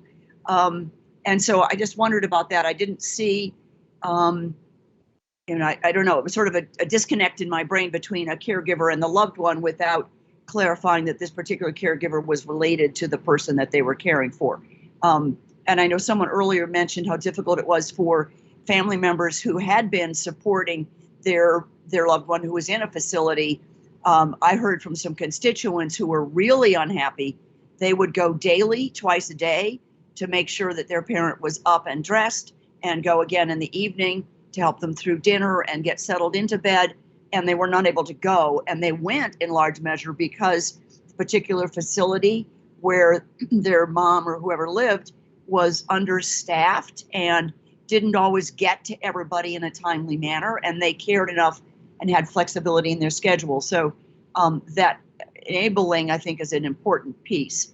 And then one other thing about the care that's given, or this, I guess it's number 1, develop certificates, licensure, and degree programs. So one of the young women who was one of my mother's most dedicated and well-meaning and careful caregivers was actually in a nursing program, and learned a lot through her nursing program, which she was doing in the evenings when she wasn't on shift, which she then brought with her not only to the care of my mother, but that she shared that information with other staff members who had an elderly person who was maybe suffering from vascular dementia or Alzheimer's, in terms of how to relate to them and how to care for them. So I'm certainly in support of that particular thing being super, super important. And they also helped us learn how to deal with our mom. So I appreciate this particular piece and think it's, on the whole, very well done. Thank you so much, Representative. Sally is next on my list. I did see a note that she had to step out. Let me just check and see. Sally, are you back? Okay, so I will note Sally need to ask if she'd like to contribute to this goal when we get to the end. So we're going to go to Jean Thompson, and then Lisa Brockman, and then Melissa. And I think thanks very much, Leanne. Actually, I think in this goal, first of all, I want to commend whoever said we should at least address that there is this significant, and it's not just, I mean, I suppose it depends on how you define direct care worker. I mean, there is a shortage of direct care workers, an enormous shortage of nurses, and it is definitely impacting everything that most long-term services and supports can do or provide right now. I mean, I can't accentuate enough how extensive that shortage is and really creating critical levels. And I do think there is some room for maximizing flexibility in terms of updating some regulatory requirements, not so much on entry into these areas, but really on, as I said before, we simply don't have enough nurses. We keep developing more and more sites that require nurses, but we aren't graduating more and more nurses. And quite frankly, we're having many of them retire. So I do think that deserves being looked at. I do like talking about Jerry Syke, and in an earlier one, and I forgot to comment on it. I forget which it was, maybe 2. There is a real shortage of Jerry Syke available in the state of Ohio, and that is definitely something that needs to be looked at. And I did like that through loan forgiveness, tuition assistance, etc. I do think promoting best ways to provide more personalized and individualized care is important and good. I did have a question on the mandated competency-based training. Is that one program, or is it a program that a provider can develop as long as it's found to be acceptable? Okay. And I think on the memory care sections, I think the one goal that talks about, I guess it's number 10, maybe it's really 9. I do agree that definitions, or the way you call things or name them, is incredibly important. And for instance, I never would call something a locked unit. I would say it's a safe unit. I mean, there's a lot to be said for looking at the way we define and call things in memory care. That's about all I had to say for now. Thank you. Thank you, Jean. So we'll go to Lisa Brockman, and then Melissa, and then Bonnie. Bonnie may still be out. She said she needed to exit until 1:30, but let me go to Lisa and Melissa. Lisa? Hi. Yeah, I think goal 3, number 9, really is where I'd have the most feedback in talking. Like Jean said about the language that you use, I think the language inside any community is always always really important. Jean, I say secured neighborhood instead of safe, but I think we're along the same lines there. I think even further a step than that is what we call memory care. There's a definition of, or there's sort of a marketing term of memory care that I think gets thrown about a lot, and not always necessarily in a way that results in a family being informed as to what services can actually be provided inside of that setting. So I know we've hit on it a few times, but I think really having some clear language that we all are on the same page and held accountable to using will be essential in making it a dementia-friendly state. Thank you, Lisa. So we go to Melissa and then Holly. Melissa. Hello, I'm sorry, I was just able to jump back on, and so I did review goal number 3, and some of my comments are probably more akin to what I said with goal number 1, just making sure that we're thinking big, kind of like our direction was several months ago, and providing the implementation tools that we can for some of these. And, when we talk about, hold on a second, let me just find the one goal in particular. As far as expanding workforce capacity. Yeah, I'm back on the first page. Sorry, I'm looking at it through the shared drive. I think we should be more specific in that we need to increase wages. And I've already forgotten if we talk about that in a different goal, so forgive me if we do. But we need to increase wages, and we also need to increase the workforce without sacrificing the level of care to our individuals. And it talks a little bit about that in I think like the first 3, but like everyone else was just commenting, like the word choice when we say, maximizing workforce flexibility by examining and updating regulatory requirements. In my mind, we should be having more regulatory requirements to protect this vulnerable population. And the way that it's worded makes me think that we're going to lessen those requirements. So that's it. Thanks, Melissa. Let me just verify that Bonnie has not yet rejoined. Bonnie, are you with us? Okay, so I've noted that we need to ask Bonnie about goal 3. I'm going to go to Holly, and then Greg and Doug. So Holly. Yeah, thank you. So I actually agree with Melissa. She kind of mentioned everything I wanted to say. And I do have a question, and maybe because this is my first meeting and I wasn't involved in previous discussions. Is there a reason why we're not specifically calling out the direct care workforce, STNAs, and what we can do to improve the quality of that job, including wages? So that was my big comment to this section. Thanks, Holly. I'm not going to attempt to answer your question because I probably will get it wrong. I'm not sure that there was an intent to not do it. It may be throughout the document. There also may be some more specific language in our findings, but thank you for bringing up that question. That will get added to our capture. Appreciate that. Thanks. Yep. Greg, and then Doug, and then we'll go to Amy. Greg? Sure, thanks. I really only have one comment, and it's related to using the term memory care. Memory care is more of an industry term, and if you look like on Google Analytics, most people the general public search for dementia care, not memory care. And so I think if we want to connect with the general public, that we should start using the term dementia care, because reality is we're not caring for memories, we're caring for dementia. And so I think you should really think about if we should use that term at all and replace that with dementia care. Outside of that, that's all I really wanted to say. Thank you. Thank you, Doug. I'm sorry. Thank you, Greg. Now we're going to Doug. Doug and then Amy. Well, I thank you for thinking of me, but I didn't have my hand up. I was looking at my list, my handy dandy list in front of me. I could say something, but I don't think it's necessary. I think everybody's hit it pretty much on the nail. Hit it ahead of the nail. Thank you. All right. Thank you, Doug. And we'll go to Amy if you'd like to weigh in on goal 3.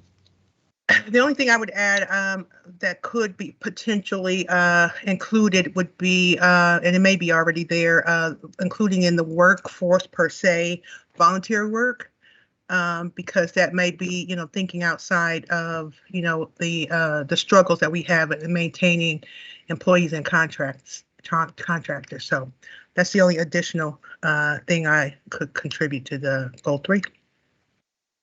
Thank you so much. And just a quick request, if you haven't seen it in the chat from the director, to please use your camera when you are speaking. Thank you, Director. Tina, have you been able to join us? Is Tina back with us? Okay, then I'm going to move on to Dr. Drost, and I'm not sure if Pete's back yet, but we'll check in and see whether Pete is here. So let me start with Dr. Drost.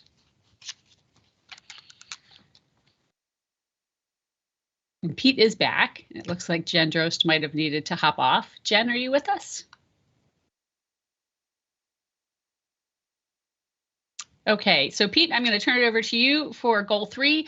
And let me just offer, I know you had to miss the conversation on goal 1 and 2. If you had any particular feedback, feel free to go ahead and do that as well, and we'll make sure we capture it. Well, thank you for that.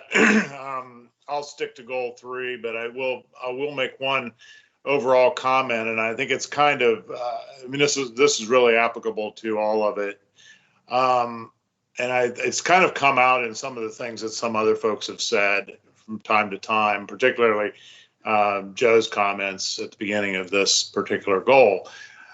I think there's an awful lot of vague stuff in this document as a whole.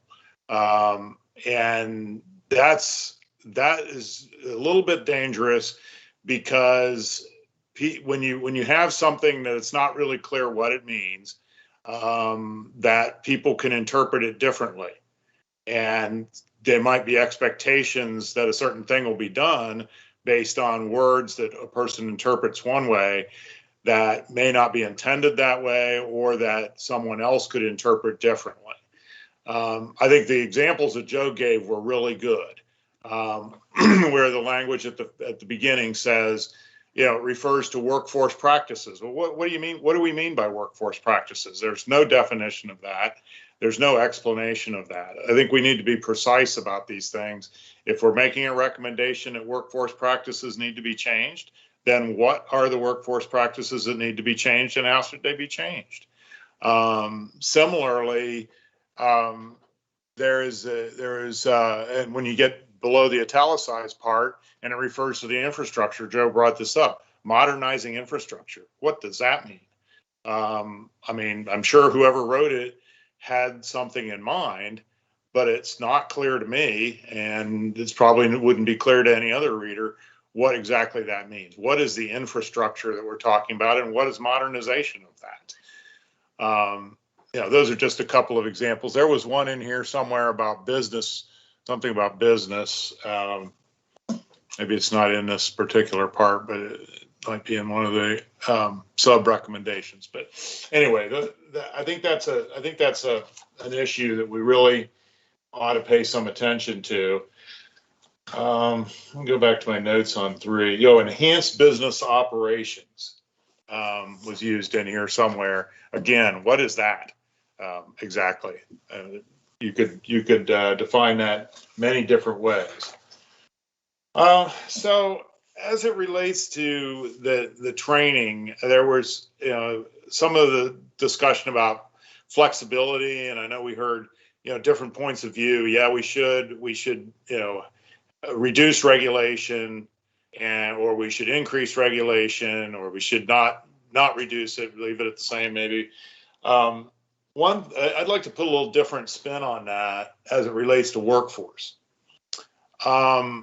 I think we need to make it easier for people to provide the training that we all agree needs to be provided. That's something that we're focusing on, and sometimes, and I'm not putting down anybody who feels differently about this, but sometimes there are interests that require more structure, more rigidity in how the training is to be done, which has the result of reducing the workforce or preventing people from being able to get in it. I'll give you one really good example, and that is the requirement that exists in the current STNA training rules that say, it's not in law, it's in rule, that says that the training cannot be delivered, either the classroom portion of it can't be delivered in the same way that we are now gathering together and having this meeting. It has to be in person. Now, that was waived during the early part of the pandemic, but it's now back in effect. And there's just no reason in today's world that portion of the training could not be delivered virtually, and it is done that way in other states. But we have a state rule that prevents that. That reduces the ability, the access that folks have to the training, because if they don't, if they're working, they can't take time off to go and go in person for a class.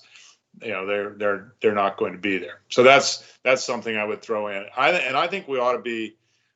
There's been a couple comments that I've heard about, we need to be bolder. I think it was Melissa, and I may not agree with everything Melissa's got to say on different issues, but I think that point is right on target.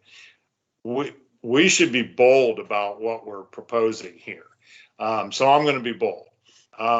As it relates to workforce, and there's been a couple comments about raising wages. Well, let's face it, wages don't get raised unless reimbursement supports it. So we need to say, given the workforce situation we have, somebody, I guess it was Aaron Pettigrew, commented about agency.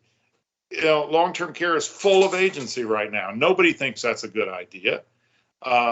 It's not. It's costly.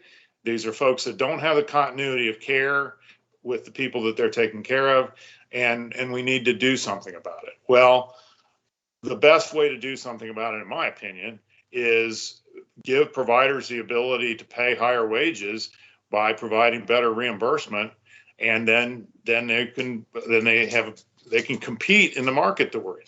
The market that we're in is a much higher market than it was 2 years ago. And the reimbursement has not kept up with that.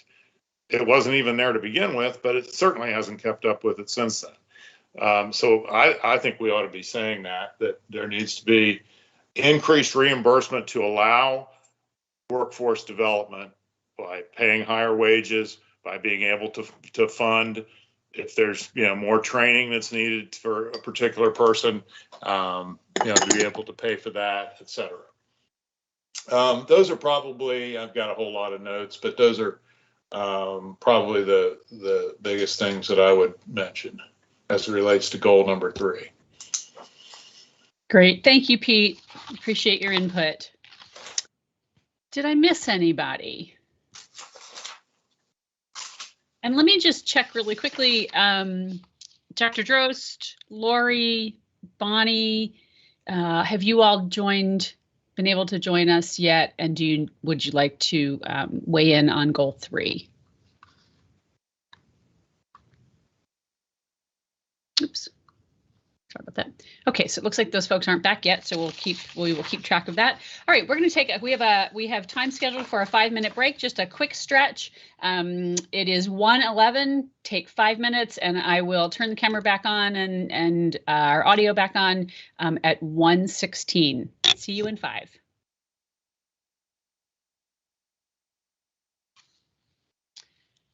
Okay, welcome back, everyone. I have 1:16. I'm going to go ahead and get us started and move us on to goal number 4. Goal number 4 is enhance care quality and use of evidence-based metrics.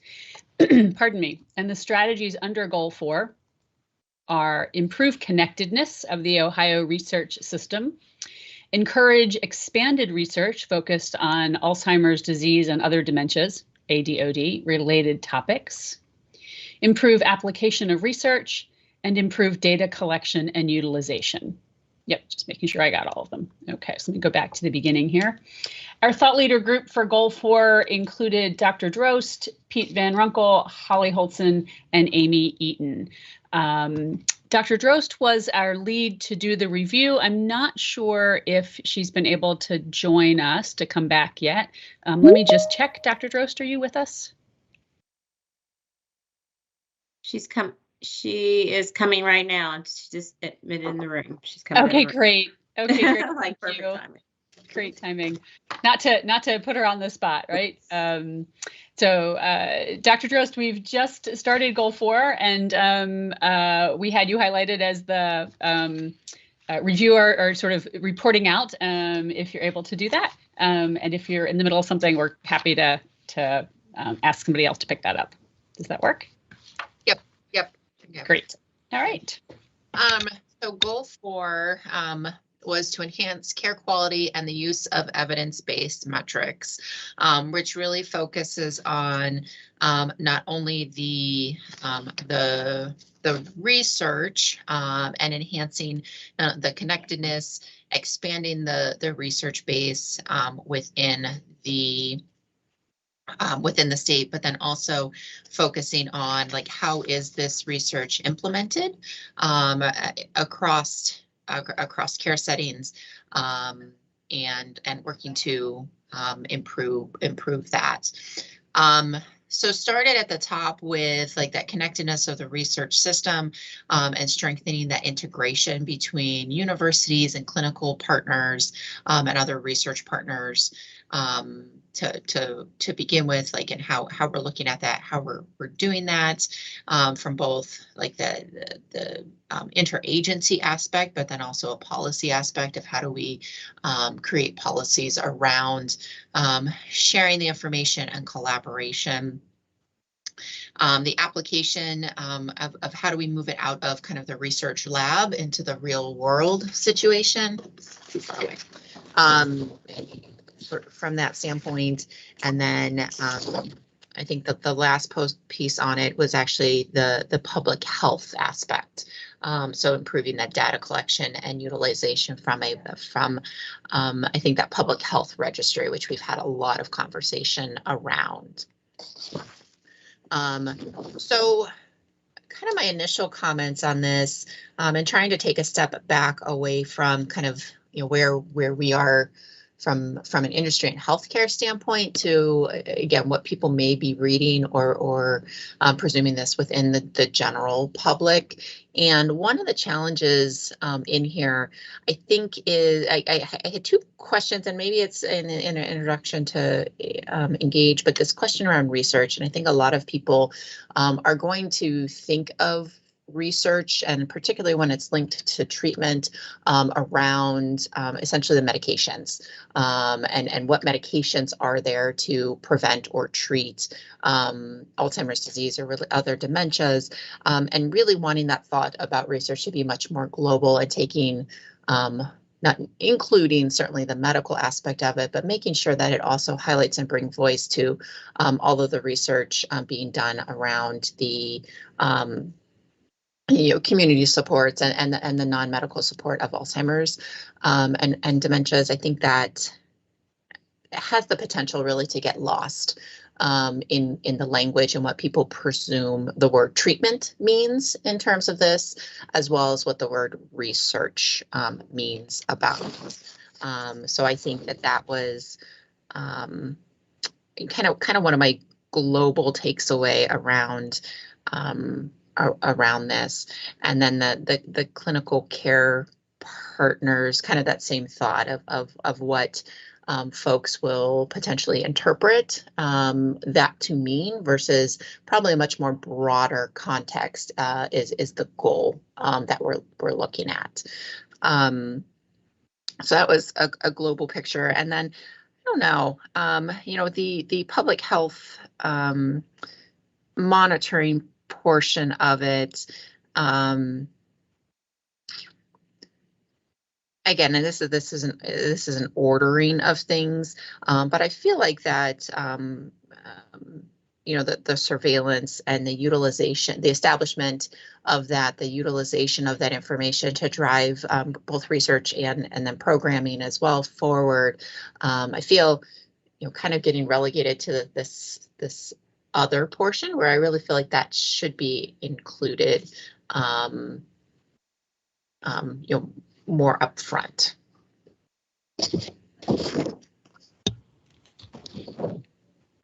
Anything else? Nope, that's it. Okay. Thank you, Dr. Jost. We appreciate your input. And the other three thought leaders in Goal 4 are Pete and Holly and Amy. So I'm going to work backwards if I can. I'll start with Amy and then go to Holly and Pete. We'll ask you for your input and your responses to the questions before we go to the large group deliberation. Amy? So I thought that goal 4, the positioning of this goal was perfect and strategic because it actually pulls into all of the things that are necessary, identified services, etc. To ask for research and data that would drive quality of care. So there's a couple of things. One, there seemed to be an and there that was throwing me off. I thought we were really looking for evidence-based metrics to drive quality of care. So I don't know if that was just me, my mind going zany at 2 o'clock in the afternoon. But I think what I loved about, not love, but appreciated about the intro is that, it defined, what this meant for what the task force was looking for, and that is providing the right care in the right place at the right time on an individualized basis. I think that was strong and really just set the tone of what is expected.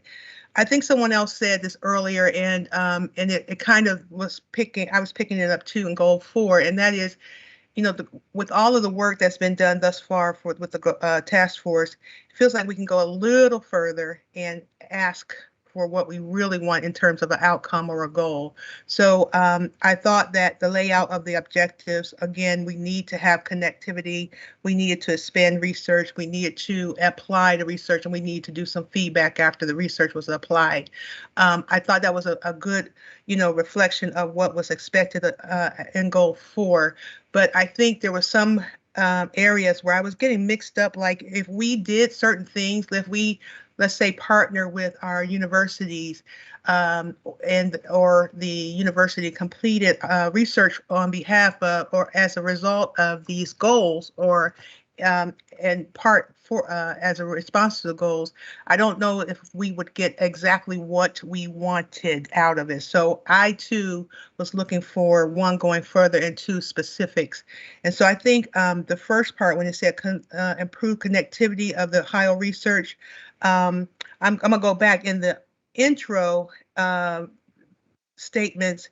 It talked about, it set up, the gap, right? We're lacking coordinated statewide approach for a public health data collection, policy reformation, and service development specific to ADOD. So I was looking for those three components in this goal. And what would we get if all of the 12 or so items were addressed adequately? Would we land on these kind of areas? So that's the approach I took for looking at, the four separated areas.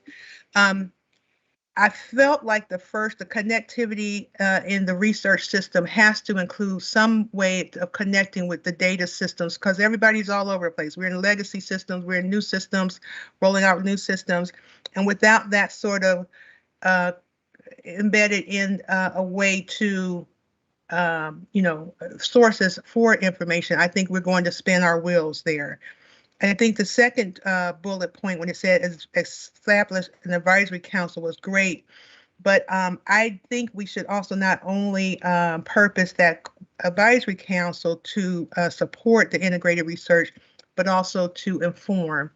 And then in the second part, the items 4 and 5, it seemed like we were on point with that, but 6, it felt like we also could include some pulling from some of the other goals, the gaps we've identified or things we want to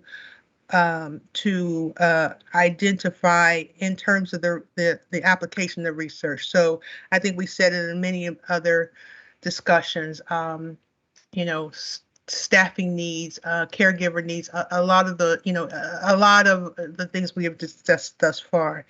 In item 8, though, it felt like this is where I felt like the policy reformation should be more stronger. It talked about incorporating healthcare approaches to prepare for significant growth. I think we need to put some expectations that not only will we have the information from the research, but at this point we're actually putting it into regulation. And I think that will also pull from the conversation we had about what's the right level of regulation. And then I think the last part, I saw that as more of a sort of a follow-up after implementation. Or how do we, now that we have this information going forward, it's not just the task is to address the task force recommendations, but to set the ground, lay the groundwork, the miles, the benchmark for further information. My tongue gets tied up after 2 o'clock. I apologize about. It's not even 2 either. In that regard, and the second area, I think it felt like the 9 and 10 should have been switched. So evaluate the national and international research, and then apply it Ohio. And the 11th bullet, it would not be a bad idea to specify we're looking at this not as only a statewide basis, but a local. And I know that we talked about cultural or other communities, but it may be where we apply what the research is telling us in terms of how it affects quality of care regionally, or even on some other populations, gender, age, other things that we might access to care, for example. So that was kind of what I have. I didn't see, again, any substantial kind of things. I think they're broad enough that everything I just discussed, we could figure it out and put it someplace. There wasn't too much missing at all. I think, we talked about, some needs, early detection, barriers, removing barriers and caregiver needs. I thought they were all possible in the ability for us to set up the research collaboration and in such a way that it's purposed to drive quality of care or drive care or improve care. So that is what my assignment was, and I guess I took it on. You did. Wonderful. Yes. Thank you. I feel like the kid that stood up and gave their first presentation, so thank you very much. A round of applause. Thank you for that wonderful contribution. Thank you so much. And Pete, it's a hard act to follow, but you are the fourth member of the thought leader group. So do you want to add anything before we go to group deliberations? I just think being called a thought leader is really exciting. So. They don't know you, Pete. They don't know. You know, we could have called you ringleaders. We could have called who knows, but thought leaders sounded like a good thing. I've been called many things, but I don't recall a thought leader being But so I just have a few comments on this because I'm also not a researcher, so I don't have a lot to say about the research focus here, other than that I think that the title of it, Enhanced Care Quality and Use of Evidence-Based Metrics, doesn't totally reflect or doesn't reflect at all what the real focus of this goal is, which is about research and you know the data, the registry, which that word doesn't appear, and I get that could be maybe a politically charged word, but that's really what this is mostly about. And I understand that in some ways the research is directed towards you know, improving care or finding medications or whatever it may be. But I'm not sure that's really the way this should be titled. I think it's there ought to be reference to research and data. There was a mention in here of something that keys me back to what I was thinking about relative to goal number 1 that I missed being able to talk about. I apologize for that. But number 2 here says establish an advisory council of healthcare providers, higher education, research institutions, and public health experts. So we're going to have an advisory council for this particular piece. Honestly, looking again, trying to look at this in a big picture, this whole report, okay? Going back to what Senator Wilson said at the very beginning, Ohio doesn't have a plan. There's not a single recommendation in here that says Ohio should have a plan. Now, maybe we're thinking about this as being a plan, and maybe in some ways it is, but I don't think it's detailed or specific enough to really be a plan. But shouldn't we be recommending that Ohio have a plan? And shouldn't we be recommending that Ohio should have some continuation of this group, maybe not this group, but a group like this group that would be an advisory body to the creation of the plan and to the core? I mean, we have the coordinator in there. Well, what's the coordinator coordinating? Well, you know, maybe there should be a plan that the coordinator is responsible for trying to implement or at least facilitate the implementation of that plan. So, and having an advisory group of folks like us on it, I think would make a lot of sense for the whole thing, not just for the research piece.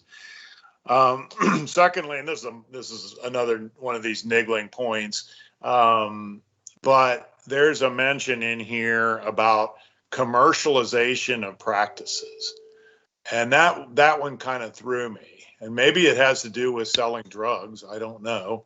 But number 6 speaks to work closely with research and clinical partners to support and develop partnerships that will develop, and you use develop twice in 4 or 5 words there, innovative patient care and decrease the amount of time needed for these best practices to be both available to patients and self-sustaining through commercialization. I'm not sure about the commercialization or what that means in this context. If we're talking about best practices, let's say, for example, you know, how to communicate with someone who is in a certain stage of dementia. or is exhibiting certain aspects of their personality change as a result of dementia. That's not something you'd commercialize. Now, if it's medication, sure, yeah, we're selling drugs. I mean, that's to be sure. So that was not, it was not clear to me how the notion of commercialization really fit into this statement, which is seen, at least in my interpretation, seems to be broader. Those are really the only comments I had on this section, and I will shut up. Thank you, Pete. And Holly, I'm sorry, I'd forgotten that I reversed my order and I skipped right over you, and I apologize. So Holly, as the fourth member of the thought leader group. Yeah, no problem. So as I read this, I think this is going back to, I think, a comment that Pete made earlier, just a little bit more clarity and specificity would be helpful. And it may be just that I'm just now getting into it. So if there's something I've completely missed because I wasn't involved earlier, that's fine. For the first one, I'm curious. So it's strengthen and expand the statewide network of Ohio-based clinical and research partners. And then it goes on to say, support better coordination and connectedness. That's really vague to me, and I just want to better understand what that means. Are we hopeful that there will be a network of an official network of Ohio universities working on X or evidence-based practices or whatever? Are we hoping to set up a center on research or create fellowships that are maybe throughout different universities working together? It just seemed a little vague to me, but again, if I missed something, please let me know. The other piece was it number 4? I thought it was good. State and local policymakers should encourage research organizations to expand their focus on the topics. But then I had a couple questions here. So it goes on to say supports for priority focus should be supports for people impacted by ADOD. Who are we talking about? Are we talking about families? Are we talking about workforce, family caregivers? It was, again, a little vague on where we wanted to focus the research. And then back to my earlier comment, how do we support the research organizations? Grants are great, but that, isn't a sustainable system necessarily.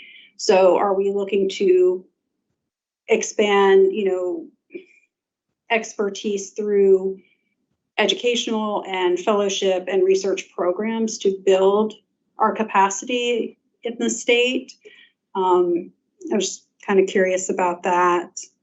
And then on 11, I was very curious. I like, tracking and, collecting statewide metrics is great. I'm trying to read it. Sorry, there's the confidential overrode part of it. I think my big question is it's great to have these metrics and the information out there. Are we making sure it's accessible and transparent to family caregivers, let's say, or providers, and how are we going to do that? So that was just a question I had. And then overarching, and I think I see it now and I didn't see it earlier, about number 10 was we don't want to discount everything else that's going on in the country. So integrating that into here, because we don't want to duplicate research efforts because that's really inefficient. And I don't know if that should be mentioned, but that could be what number 10 means. So those are my overarching comments. Thank you, Holly. Excuse me. And Director McElroy, I see your hand, so I'm going to defer to you before we go to our group deliberations. Oh, no, I wanted to be part of the deliberations. I just wanted to buzz in first, so I wouldn't have to wait. Okay. But I do have a comment when you get to deliberations. Okay. Do you want to start that, or do you want to wait until? Yeah. Go ahead. It's just an overall comment. One thing I would just remind people of, at least from my perspective, when you do a report such as this, that there are many ways to achieve different things.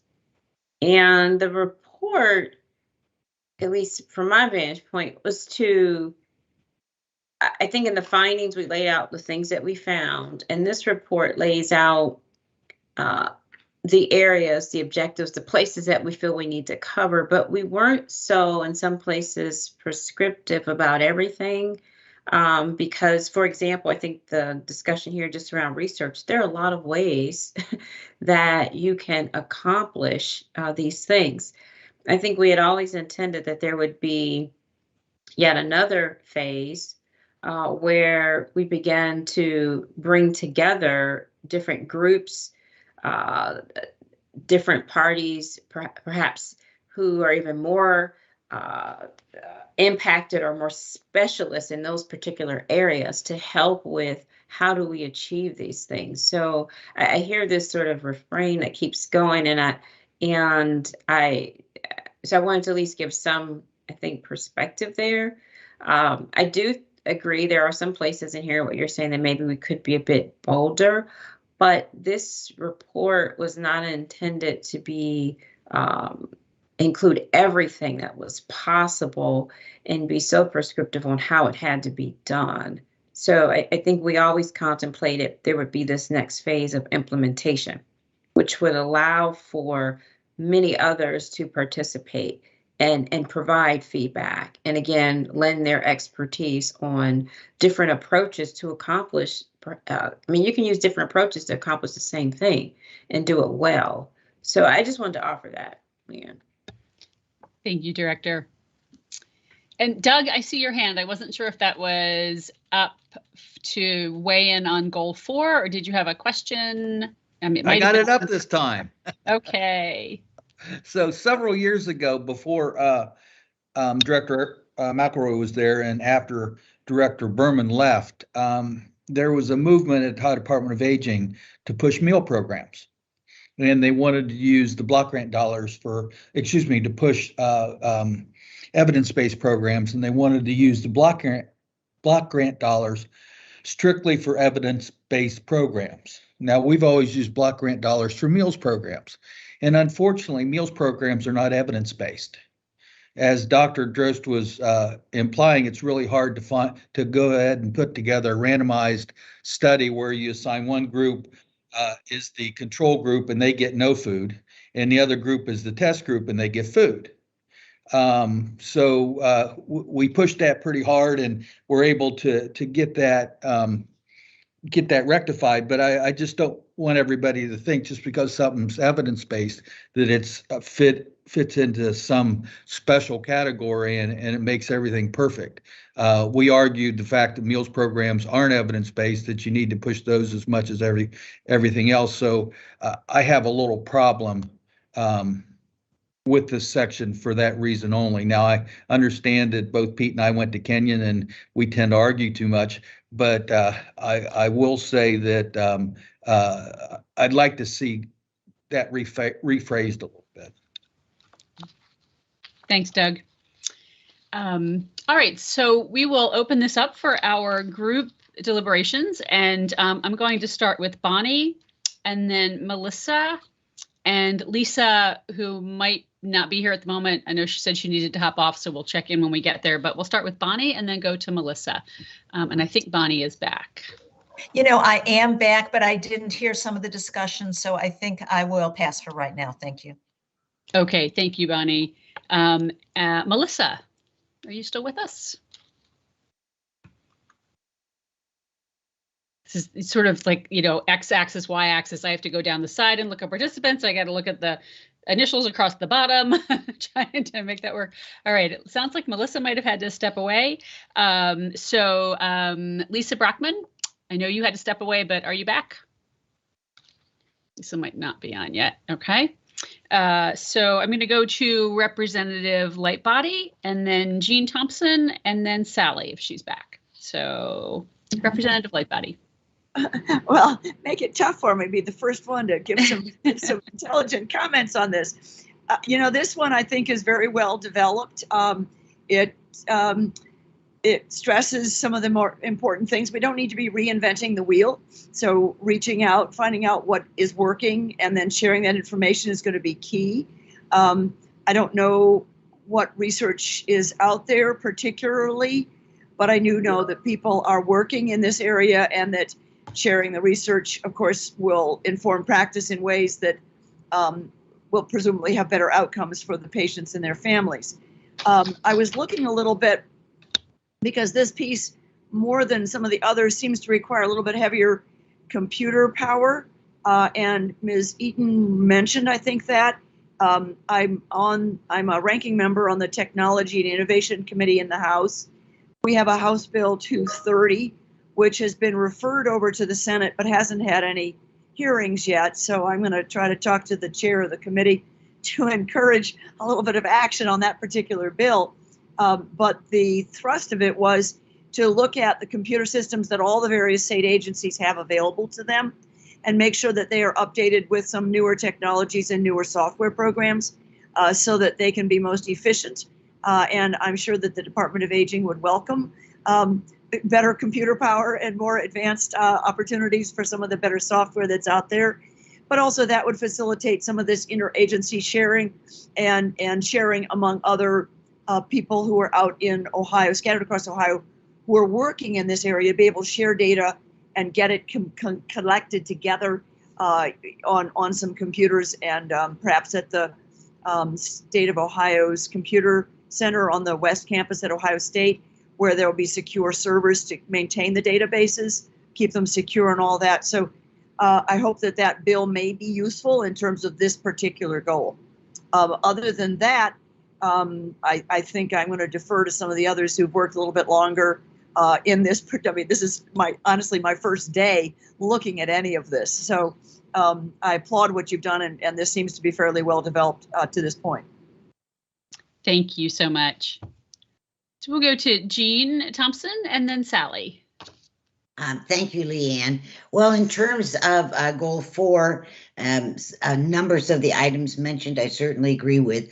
I really see it as saying that we need to improve data collection and utilization to really inform and support policy, program, and financial decisions.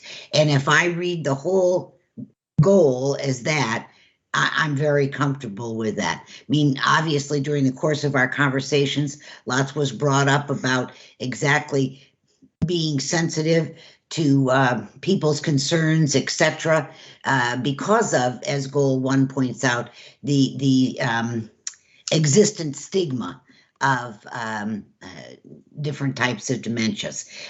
So that's all I really had to say on 4, but I missed out, and I don't think, Leanne, you saw my hand, or maybe I messed up putting my hand up, I don't know. At 3, I wanted to go back and make one comment. Can I still do that? Yeah, yes, please go ahead. And I'm sorry, Okay. I think that I thought your hand up was from earlier and we had addressed it, so I apologize. Oh, I just wanted to make sure people understood too, which I agree with Pete's points, that goal 3 requires some funding in lots of ways. And Pete tied it all to reimbursement. But now, for example, in assisted living, while there certainly is Medicaid funding, and we need that to increase so there can be more available, that setting choice for people with ADOD in Medicaid. But a lot of it isn't reimbursement from the federal government, it's individuals paying for their care. And I just wanted to point out that you can't just consistently increase that, just as the government can't increase reimbursement, individuals can't just pay more, or they're unwilling to, quite frankly, and I don't know how we would change that. So, and I also wanted to point out that actually providers are paying more right now for staff than they ever have before, because the shortage is so critical. Thank you. Thank you, Jean. All right, so I'm going to go back to goal 4, and Sally, I'm going to defer to Sally, and then we'll go to Greg. And Joe had said that he had to step away. We'll see if he's back after we hear from Greg. So Sally and then Greg. Thank you, Leanne. So I would just echo what Pete and Jean said, and I appreciate what Director McElroy said in regards to, I think that I read this over about 4 or 5 times and was really struggling with the goal and the paragraph and then the strategies. And so I think if we could maybe go back and clarify, I appreciate what you all said and it made more sense to me, but I had to read it multiple times and hear it before it sunk in. And so I think, particularly for someone that might be new picking up this document, it could be a little confusing. And so I think going back and really talking about like data collection and, and various things could be really helpful in clarifying the language.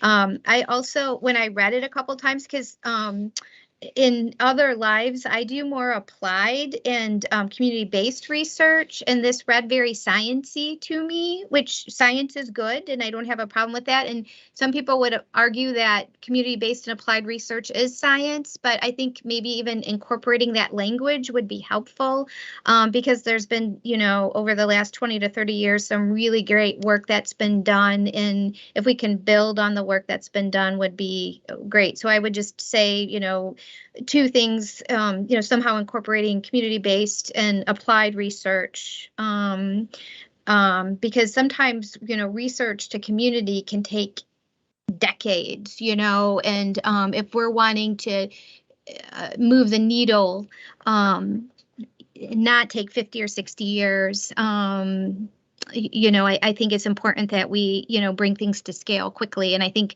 that commercialization was an intent of that, but maybe we can, work around that language a little bit. Because I struggled a little bit with this goal. And then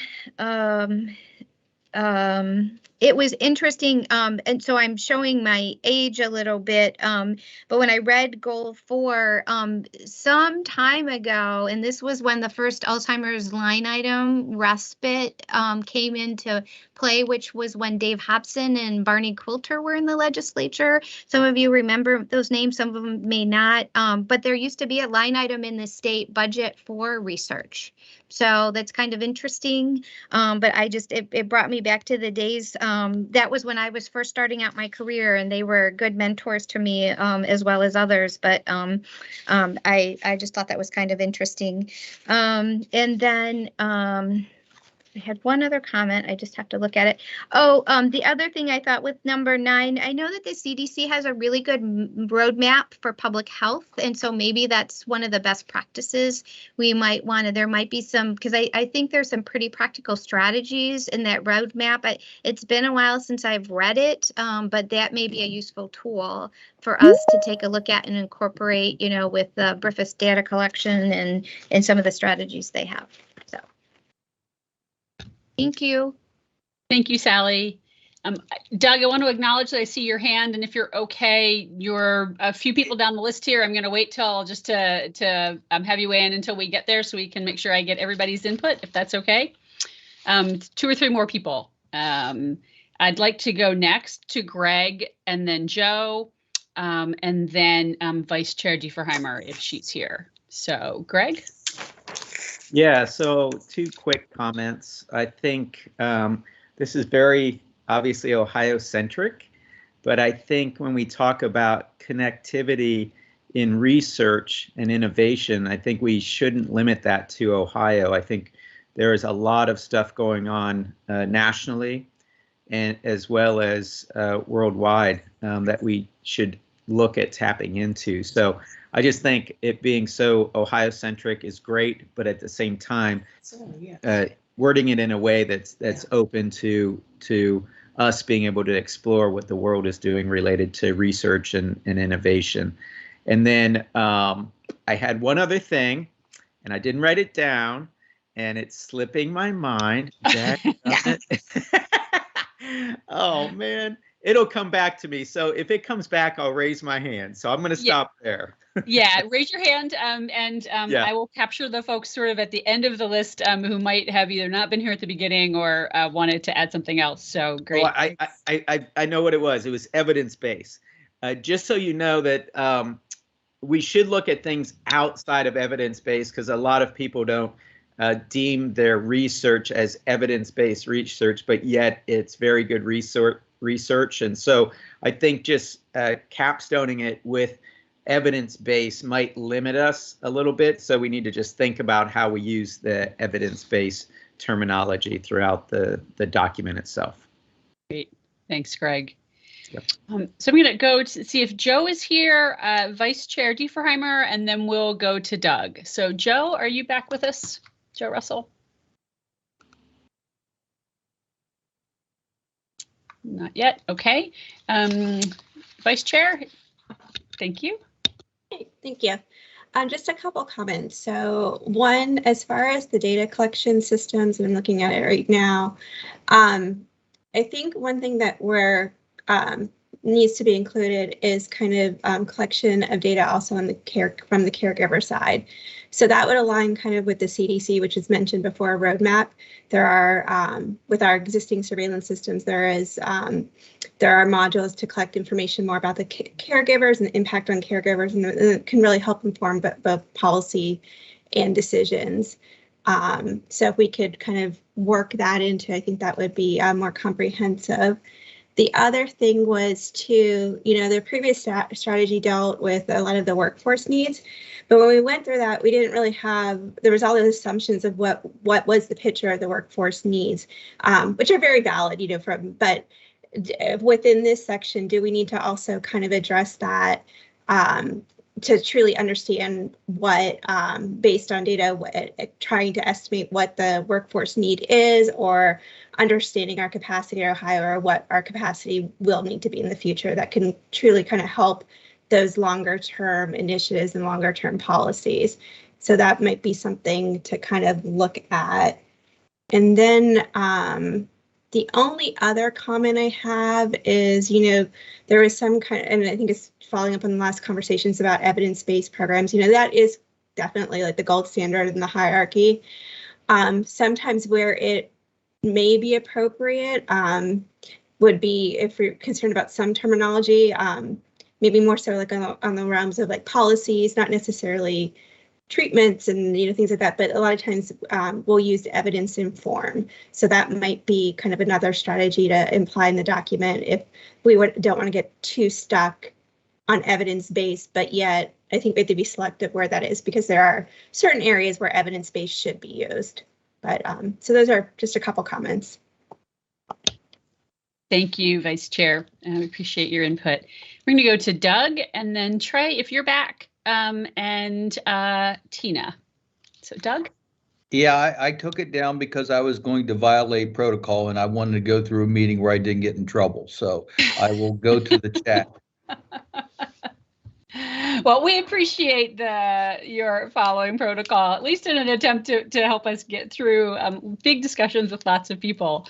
Thank you. Anything else that you'd like to add, though, for Goal 4? You are in the hierarchy here in the list. Nothing else to add? I'm good, thanks. Okay. Trey, are you back? Hey, yes, I am. Okay, great. And can you come on camera? Yep. Great, thank you. All right, it should be on. There we go. There you are. Thanks. Yep.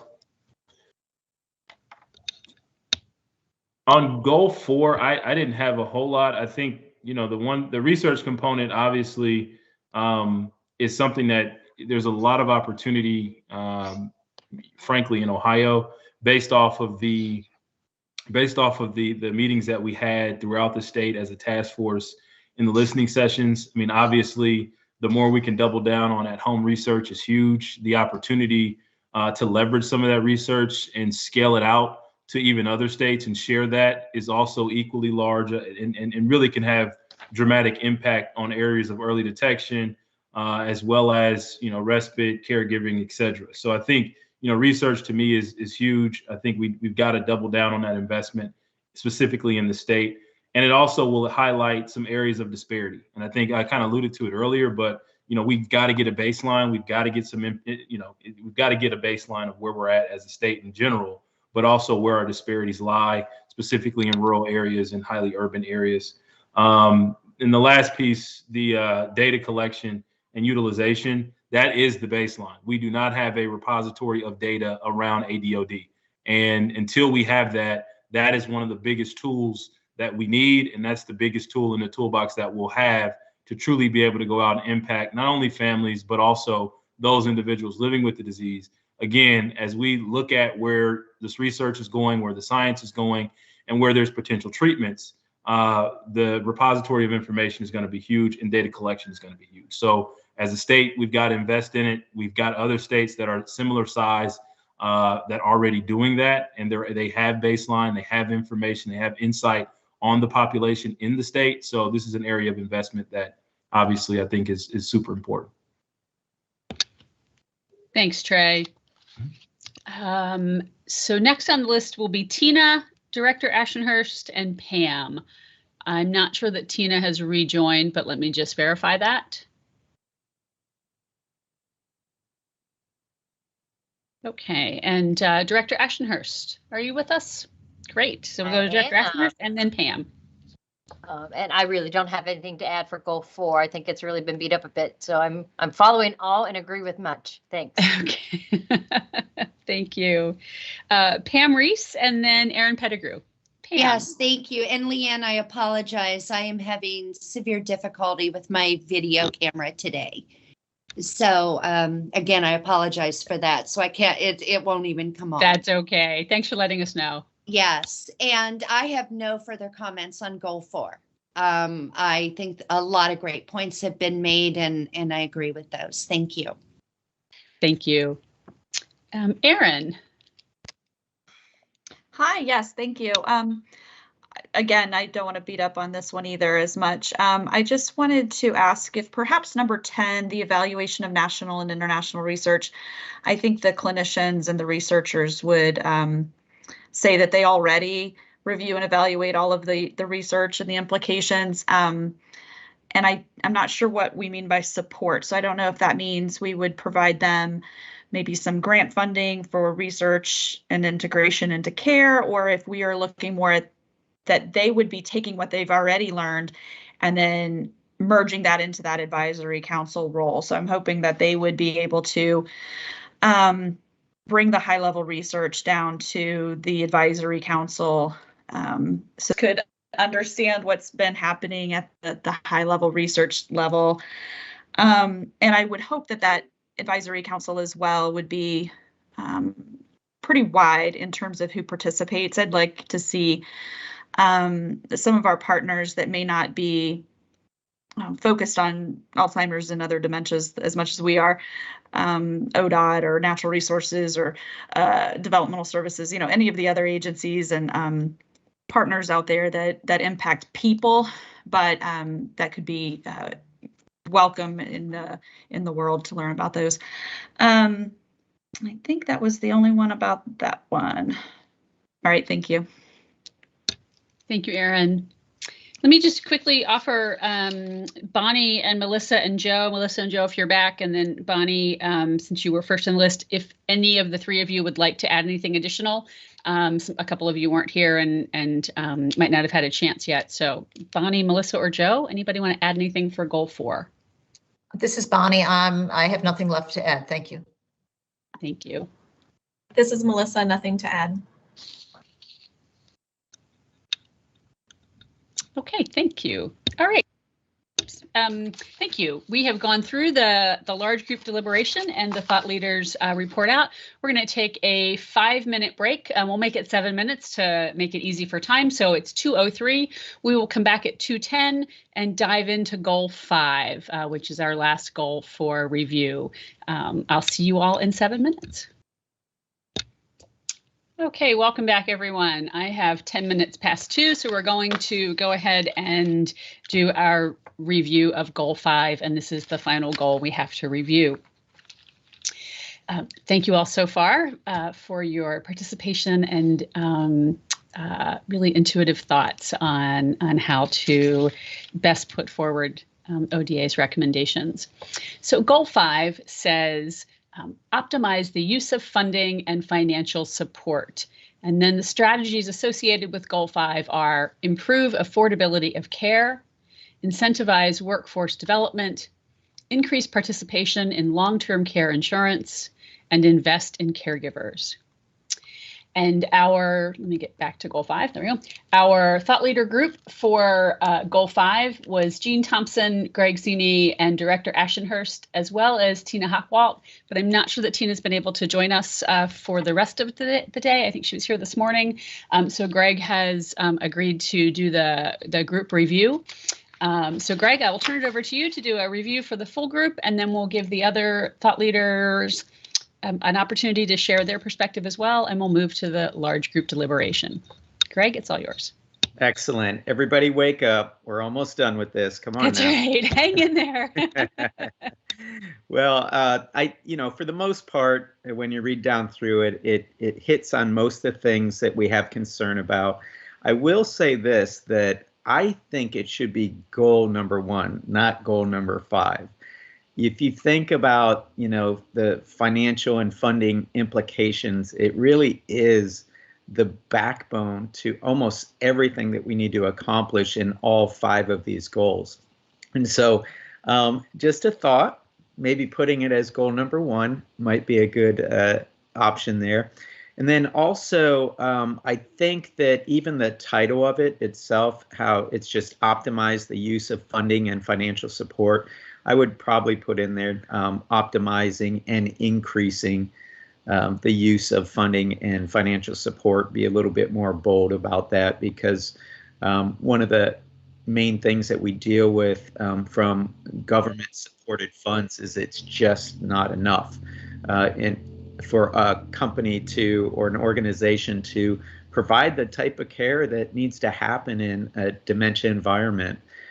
So I think just being a little bit more bold about that and really stating that funds need to be increased across the board, not only in public sector, but in private sector, and really putting to task long-term care, health insurance, as well as obligations to insurance itself, and putting sort of the idea of early detection and prevention methodology into health programs and insurance plans, just like we do screening for colon cancer and those types of things at early ages. We should be doing screening for early detection of dementia, and some of that even you can do as early as in your 20s. Definitely by your 40s, there should be regular screening for that type of stuff. And that really comes down to government policy and then support with the insurance industry, understanding that that's one of the biggest plays that we can make, early detection and prevention, for offsetting future costs of dementia on the nation as a whole. So I think having stuff like that would be super beneficial. When you talk about recognizing unpaid family caregivers, conceptually, I think it's fantastic. I don't know what that looks like. Maybe it is tax breaks and different types of things, but I think it can be a slippery slope in the sense that there are a lot of different types of family caregivers that go outside of the realm of dementia care. It could be disabled, it could be simply age, it could be ailments. And so when you start going down that path of recognizing unpaid people and supporting them in some way related to dementia, I'm assuming that would spill over into other areas of responsibility as well. So we just need to be careful as to how we go after that, because it could take us down a path that could be very costly for all of us as taxpayers.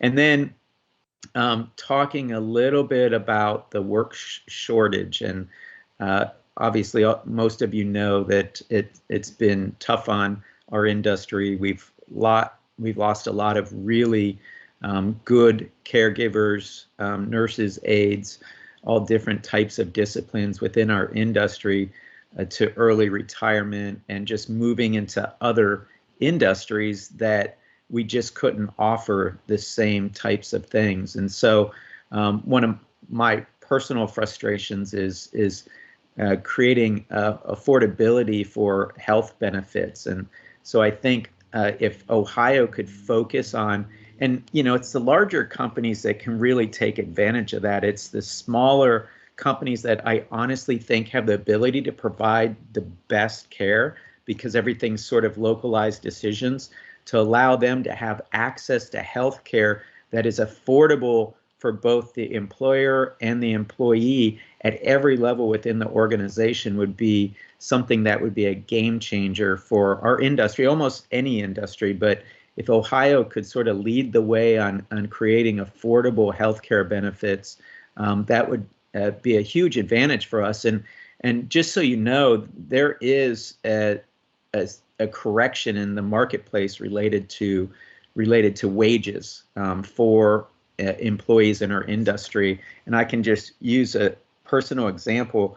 When we performed Kemper House originally 3 years ago, our caregivers, and this was more on the high end side of things, we're going to be $12 to $14 per hour, which I still agree is too low for somebody to wipe somebody's butt, because you can go serve a coffee for that same amount.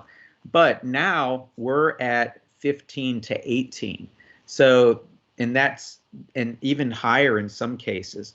So just know that there are corrections being made that are market driven. And I think that that will continue to happen. So I don't think we have to put as much energy towards wages as you think we do, because the market is correcting itself on that, and rightly so. So anyways, I think all in all, it covers really well what we need to related to the funding sources and financial support that we need. And I'll just let my other cohorts say what they need to say. Thank you. Thank you. Thanks for doing that, Greg. We appreciate it. Director Ashenhurst and then Jean.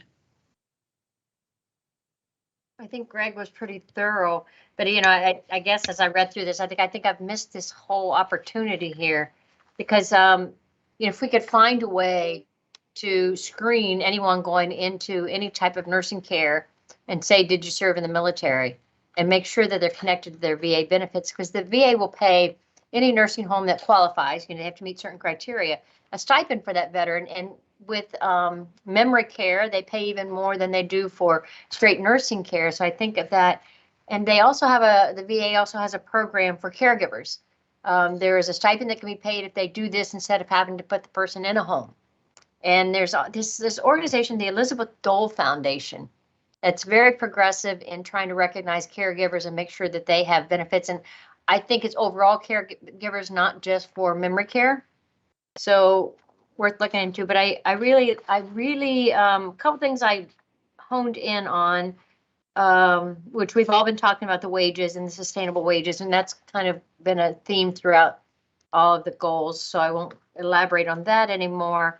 Broaden the awareness of long-term insurance. Again, as Greg was talking about insurance benefits and all that, but I would think that we could work with the Ohio Department of Insurance on how we can make long-term care insurance, I'm not sure what the word of it, not just more accessible, but also more of an awareness of how much money it saves in the long run. And I think I know we all think we're invincible, but if we just recognize and share how expensive it is to grow old and not well in this country, that it could be an incentive to help people understand the value of getting into long-term care insurance. I really love the idea of having the state start that program. And we know that frequently government has to experiment with things and then industry follows. So if the state could figure out, or government could figure out how to subsidize and help people to buy long-term care insurance, and then maybe others could follow. The difficulty with that is that it's usually after we are no longer in the workplace that we need it. So it has to be a program that can be sustained through whatever retirement programs there are, or annuity programs, those sort of things. So that was just my 2 cents worth. Thanks.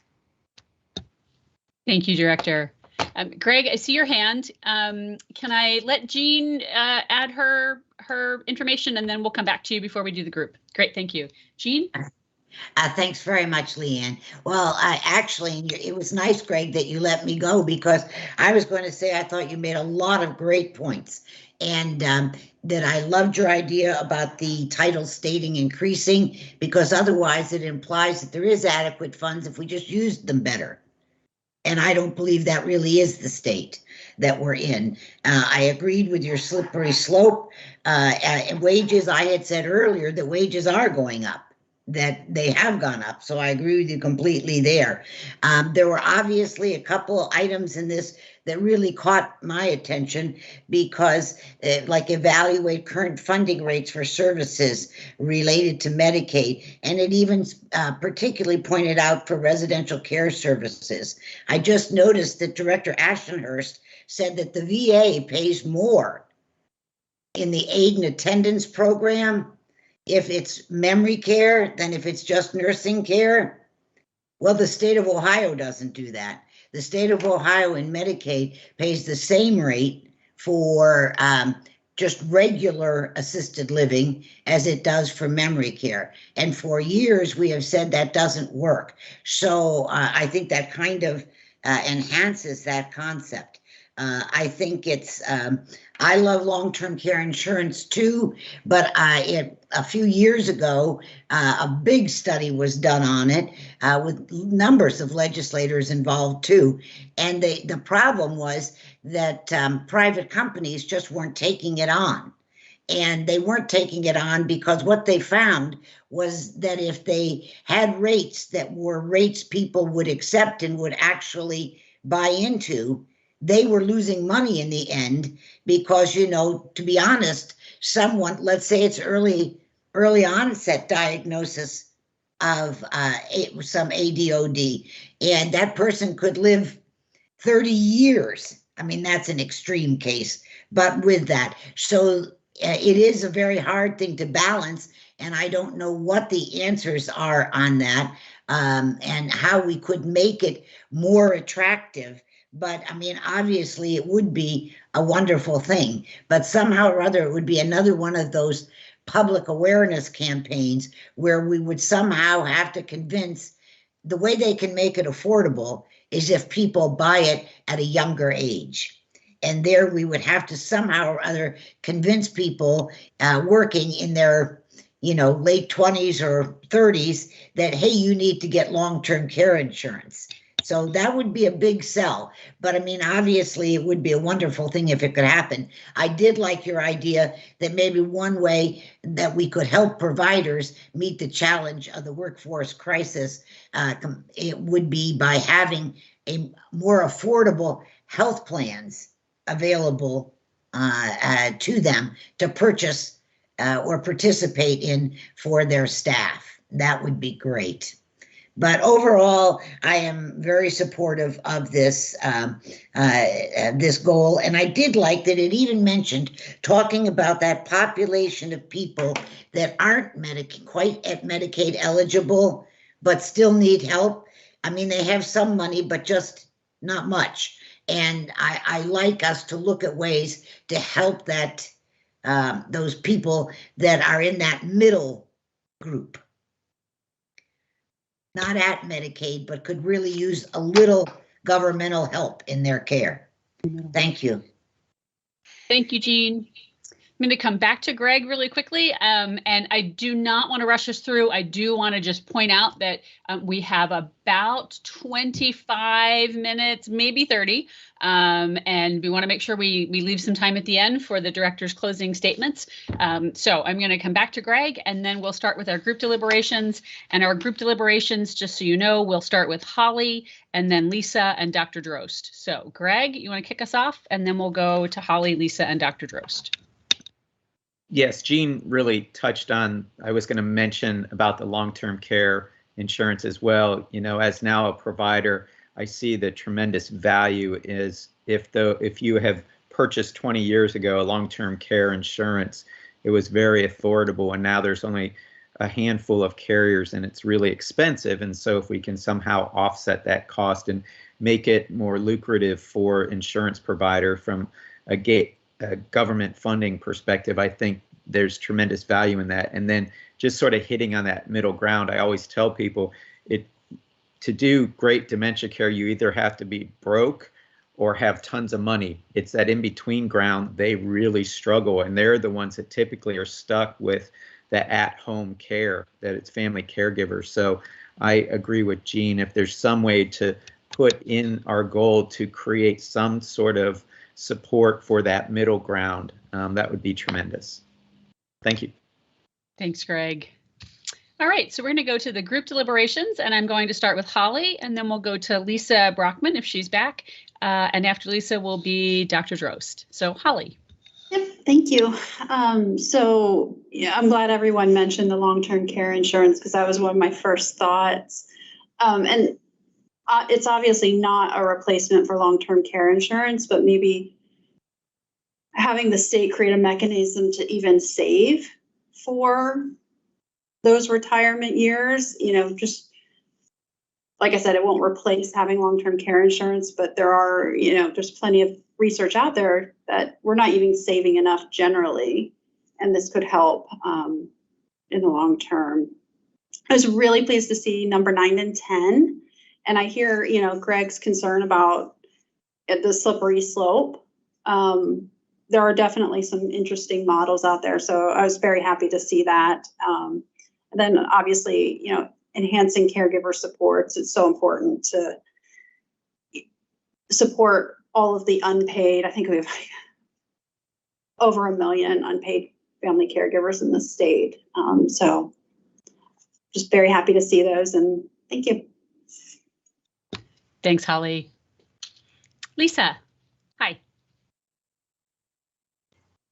Hi, I actually don't have anything to add. I think everyone's done a great job so far. So thank you for all of that. Thank you, Lisa. So Dr. Drost, and then Doug, and then Pam. Okay, thank you. Yeah, I echo. I think there's a lot of good points that are already in there and thus then have also been covered by folks who've spoken already. I think, right, and maybe this is up front in the education and that awareness, but kind of along those lines of future planning, certainly in terms of the long-term care insurance, but the investigation and then notification, like just letting people know like how much you can expect this to cost, in part of probably that public knowledge and awareness, destigmatization campaign, all kind of being a part of this, of understanding kind of where the current state is, where things hopefully will be moving through some of these other models that are put into place, but a lot of misunderstanding in the community about what isn't covered, by current insurance processes, what you can expect things to cost, all of those things, and contributing in there. So that's my only thought.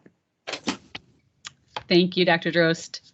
Doug, I see your hand and you are next on the list. Yeah, it's actually up. How about that? I want to address a little bit what Jean was talking about. I actually wrote the legislation for the long-term care insurance and wrote it for Congressman Hobson. It was based upon a Robert Wood Johnson study about the public-private partnerships. And the assumption was that if you bought 5 years of long-term care insurance, at the end of that 5 years, then you would be able to Medicaid would jump in and take care of you. They never did the Medicaid clause. And so that's why that insurance doesn't work the way it's supposed to. So if there is anybody that is interested, I would suggest they look at that Robert Wood Johnson study on the public-private partnership. Thanks, Doug. And anything else you'd like to add around Goal 5, or is that it? No, just one little thing is that, when they say optimize the use of funding and financial support, there's some underlying assumption in there that we're not currently optimizing the use of funding and financial support. So anytime that you go ahead and take money away from one group and give it to another, that's always zero-sum game, and it can get you into some hot water. So my hope is with this, we get new funding, and rather than looking at existing funding. Thanks, Doug. So I'm going to go to Pam and then Pete and Sally. So Pam Reese. Yes, thank you. For goal 5, I have nothing else to add. So thank you. Thanks, Pam. Pete, you're up for goal 5.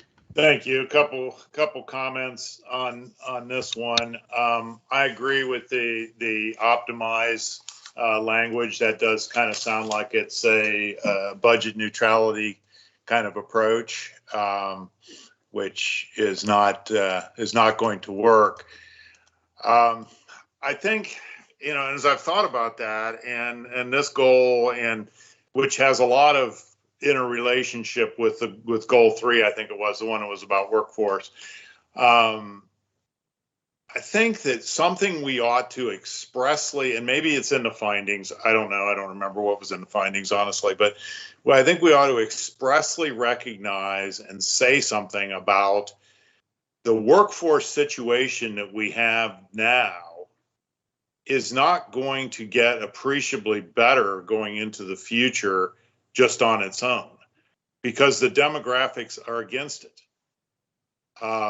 COVID has obviously exacerbated things greatly, but the workforce shortage was starting to happen in the last 2 or 3 years before the pandemic, and it just got a whole lot worse.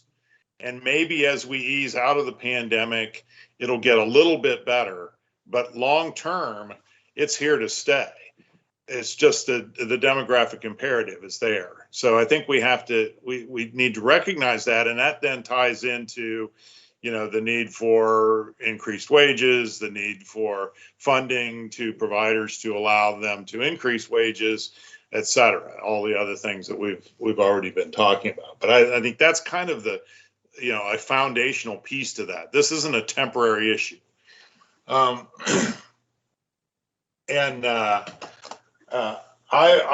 a contrarian on long-term care insurance, to be honest with you. I think it's a failed product. I don't think it's ever going to.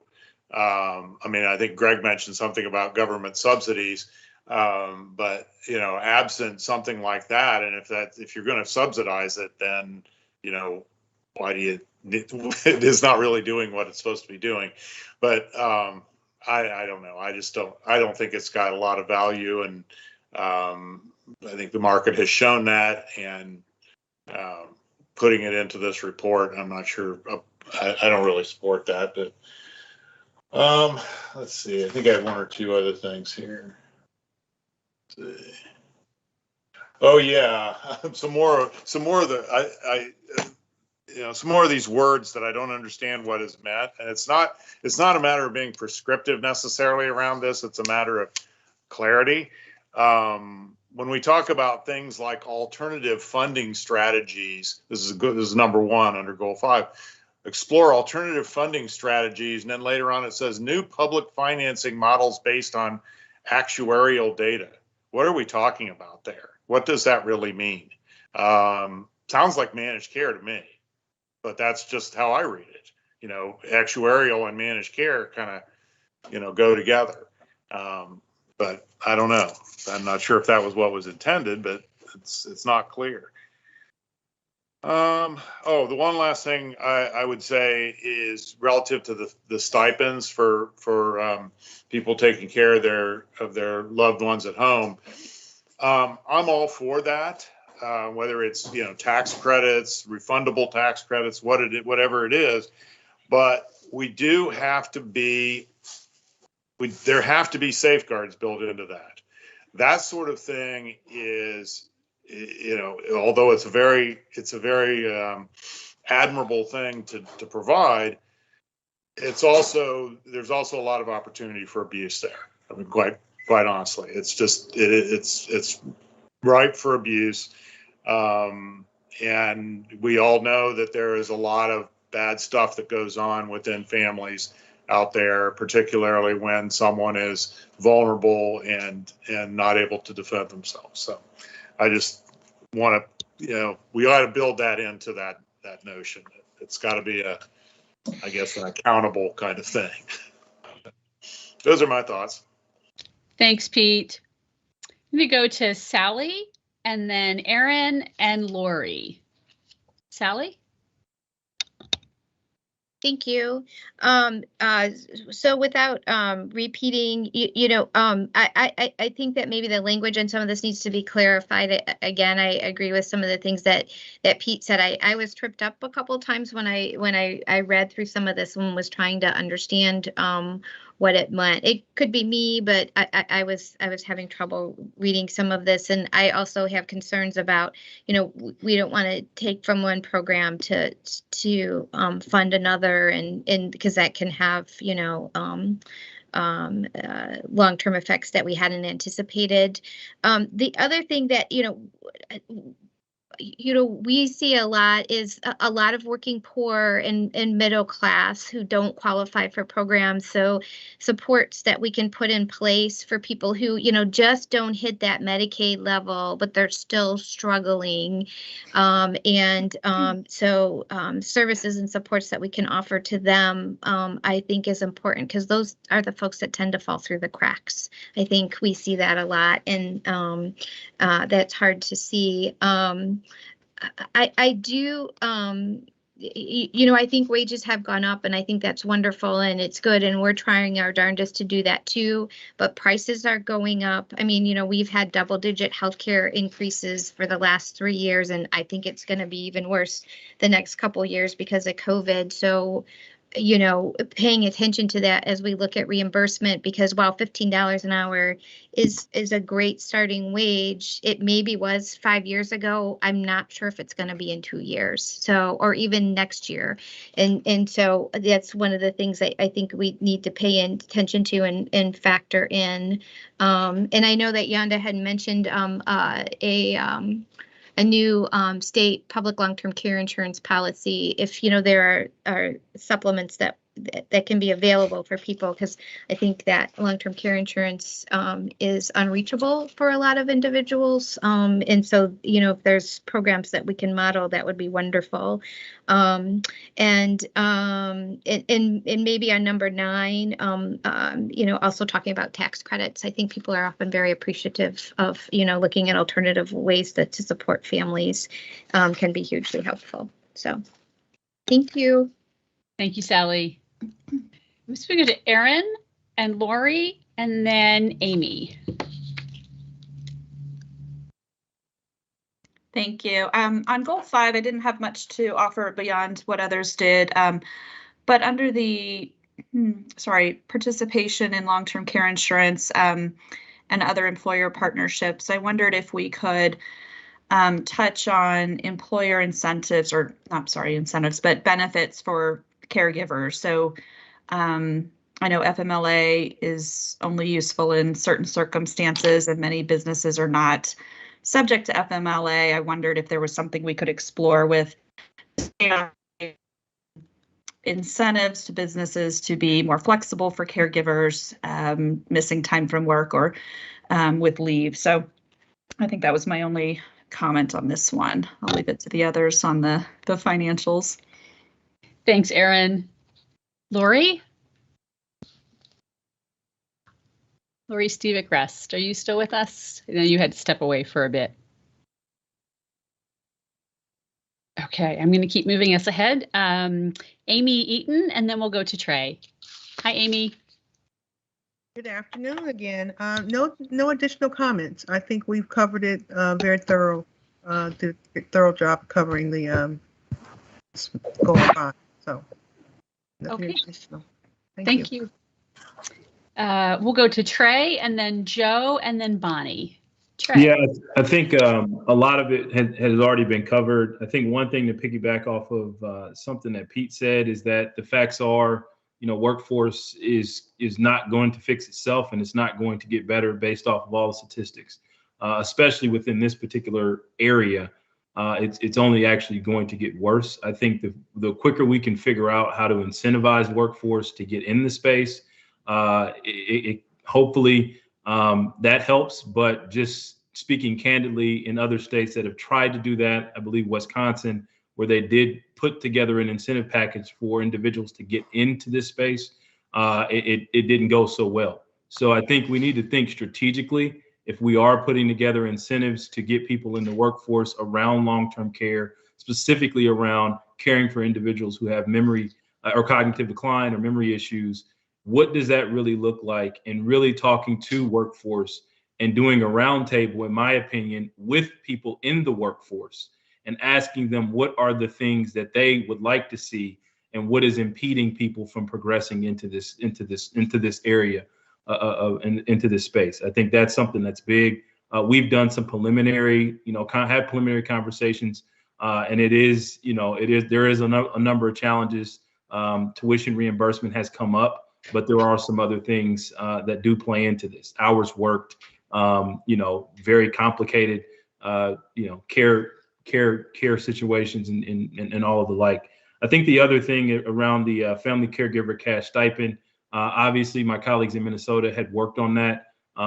They've actually, done a good job to some degree in putting together some specific safeguards, but also really, really wrapping around the caregiver to ensure they have the ability to be financially whole throughout this journey.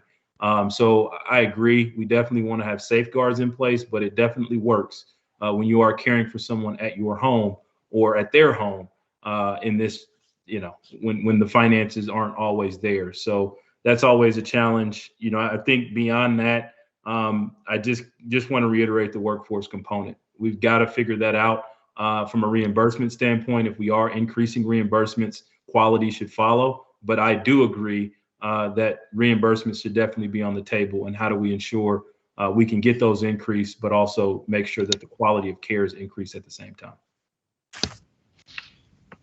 Thank you, Trey. Next up, we've got Joe Russell and then Bonnie, and then we'll go to Melissa. I'm not sure that Joe is still with us. Joe, are you here? I didn't see his name in the list. Okay. Bonnie, would you like to weigh in on Goal 5? Thank you. Just a couple of comments because the discussion has been excellent. Like Sally, I will reveal the length of my involvement with the state and that I do have private long-term care insurance that is through the state. And so this would not be the first rodeo for the state if it did choose to participate. As far as long-term care insurance is concerned, I'm really in Pete's camp on this, but I think there are some things we can explore. One is that we really do need to get the Ohio Department of Insurance involved in this discussion because every state handles it differently, and Ohio lets the percentage increase in long-term care insurance go up each year at rates that other states perhaps don't. So I'd like to just make sure that we do involve the Ohio Department of Insurance. So thank you. Thank you, Bonnie. Melissa, and then Vice Chair Diefenheimer. Melissa, are you with us? I am. I have nothing to add. Thank you. Okay, thank you, Melissa. Vice Chair. Yeah, I think the discussion's been very comprehensive. I don't have any additional comments. Thank you. Okay. Representative Lightbody. I think we can't hear you. Oh, yeah, there no, you go. I was trying to unmute and it kept muting me back up again. No, I don't have too much to add except that I will talk to Senator Yuko and Senator Williams. It sounds like there's some indication that the state could be doing some more. So I'll talk to them and see if there's legislation that we need to consider or bring forward. I noticed that some other states are mentioned as having best practices. So we can certainly look at those and see. I'm not on the insurance committee, but I am on the health committee. So we can find a way to make that work perhaps. Of course, we would need to be looking forward to the next GA probably to get any significant state money invested in a program, but we can certainly look at it and I'd be happy to do so. Thank you. Let me just check and see if Lori has been able to rejoin us or Joe. And if you're here, would you like to comment on goal 5?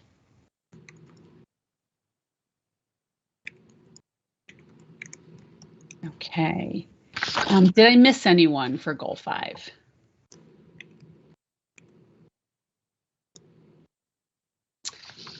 Okay, so I'm going to note that we have about 5 minutes in our agenda. If anybody has any final commentary, there were a few folks who had to miss either goal 1 or goal 2 or goal 3, etc.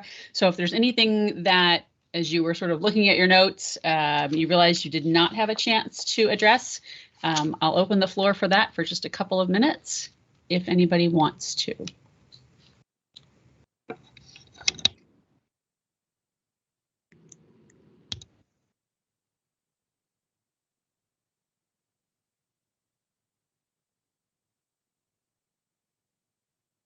They're so quiet. Okay, I'm going to, yeah, so I'm going to assume that there's no additional commentary. I'm going to come back on camera really quick to say thank you to the task force for your time today.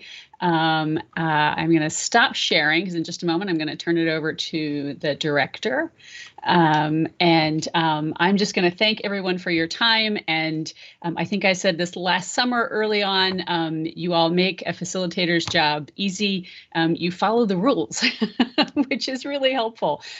You respect each other's time. You answer the questions that are asked, and it's a pleasure to spend my time with you, and I really, really do enjoy it.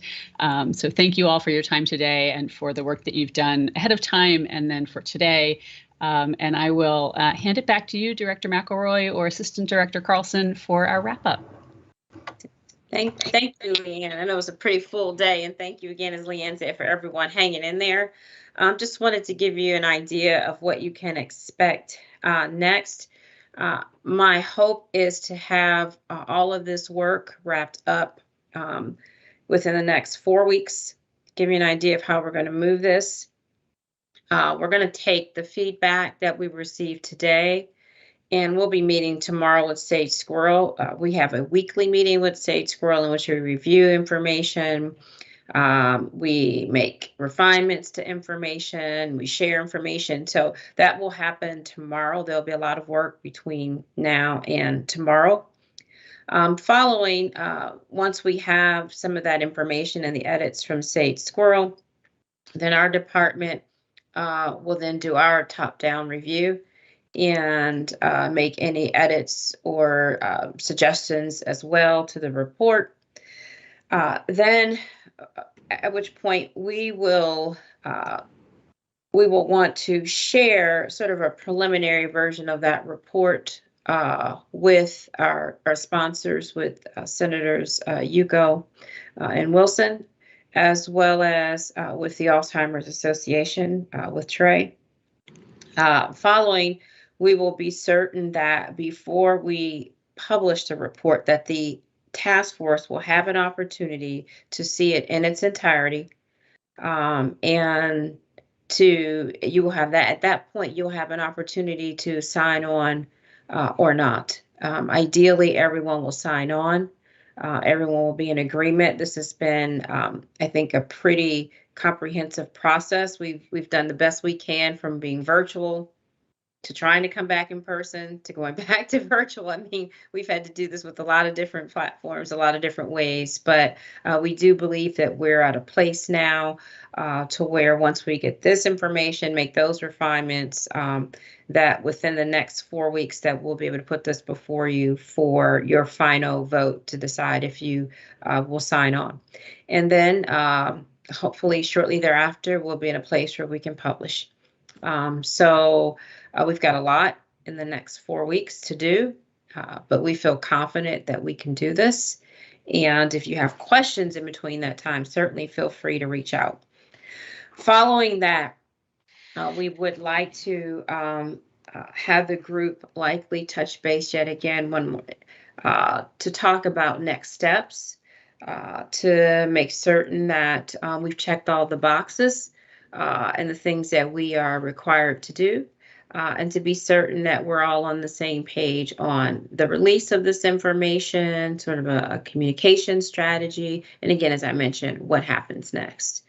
So if you have any questions of me, certainly open to answering those now. Otherwise, look forward to communication. You will probably see us if you recall in the beginning, we emphasized the importance of becoming familiar with the share file.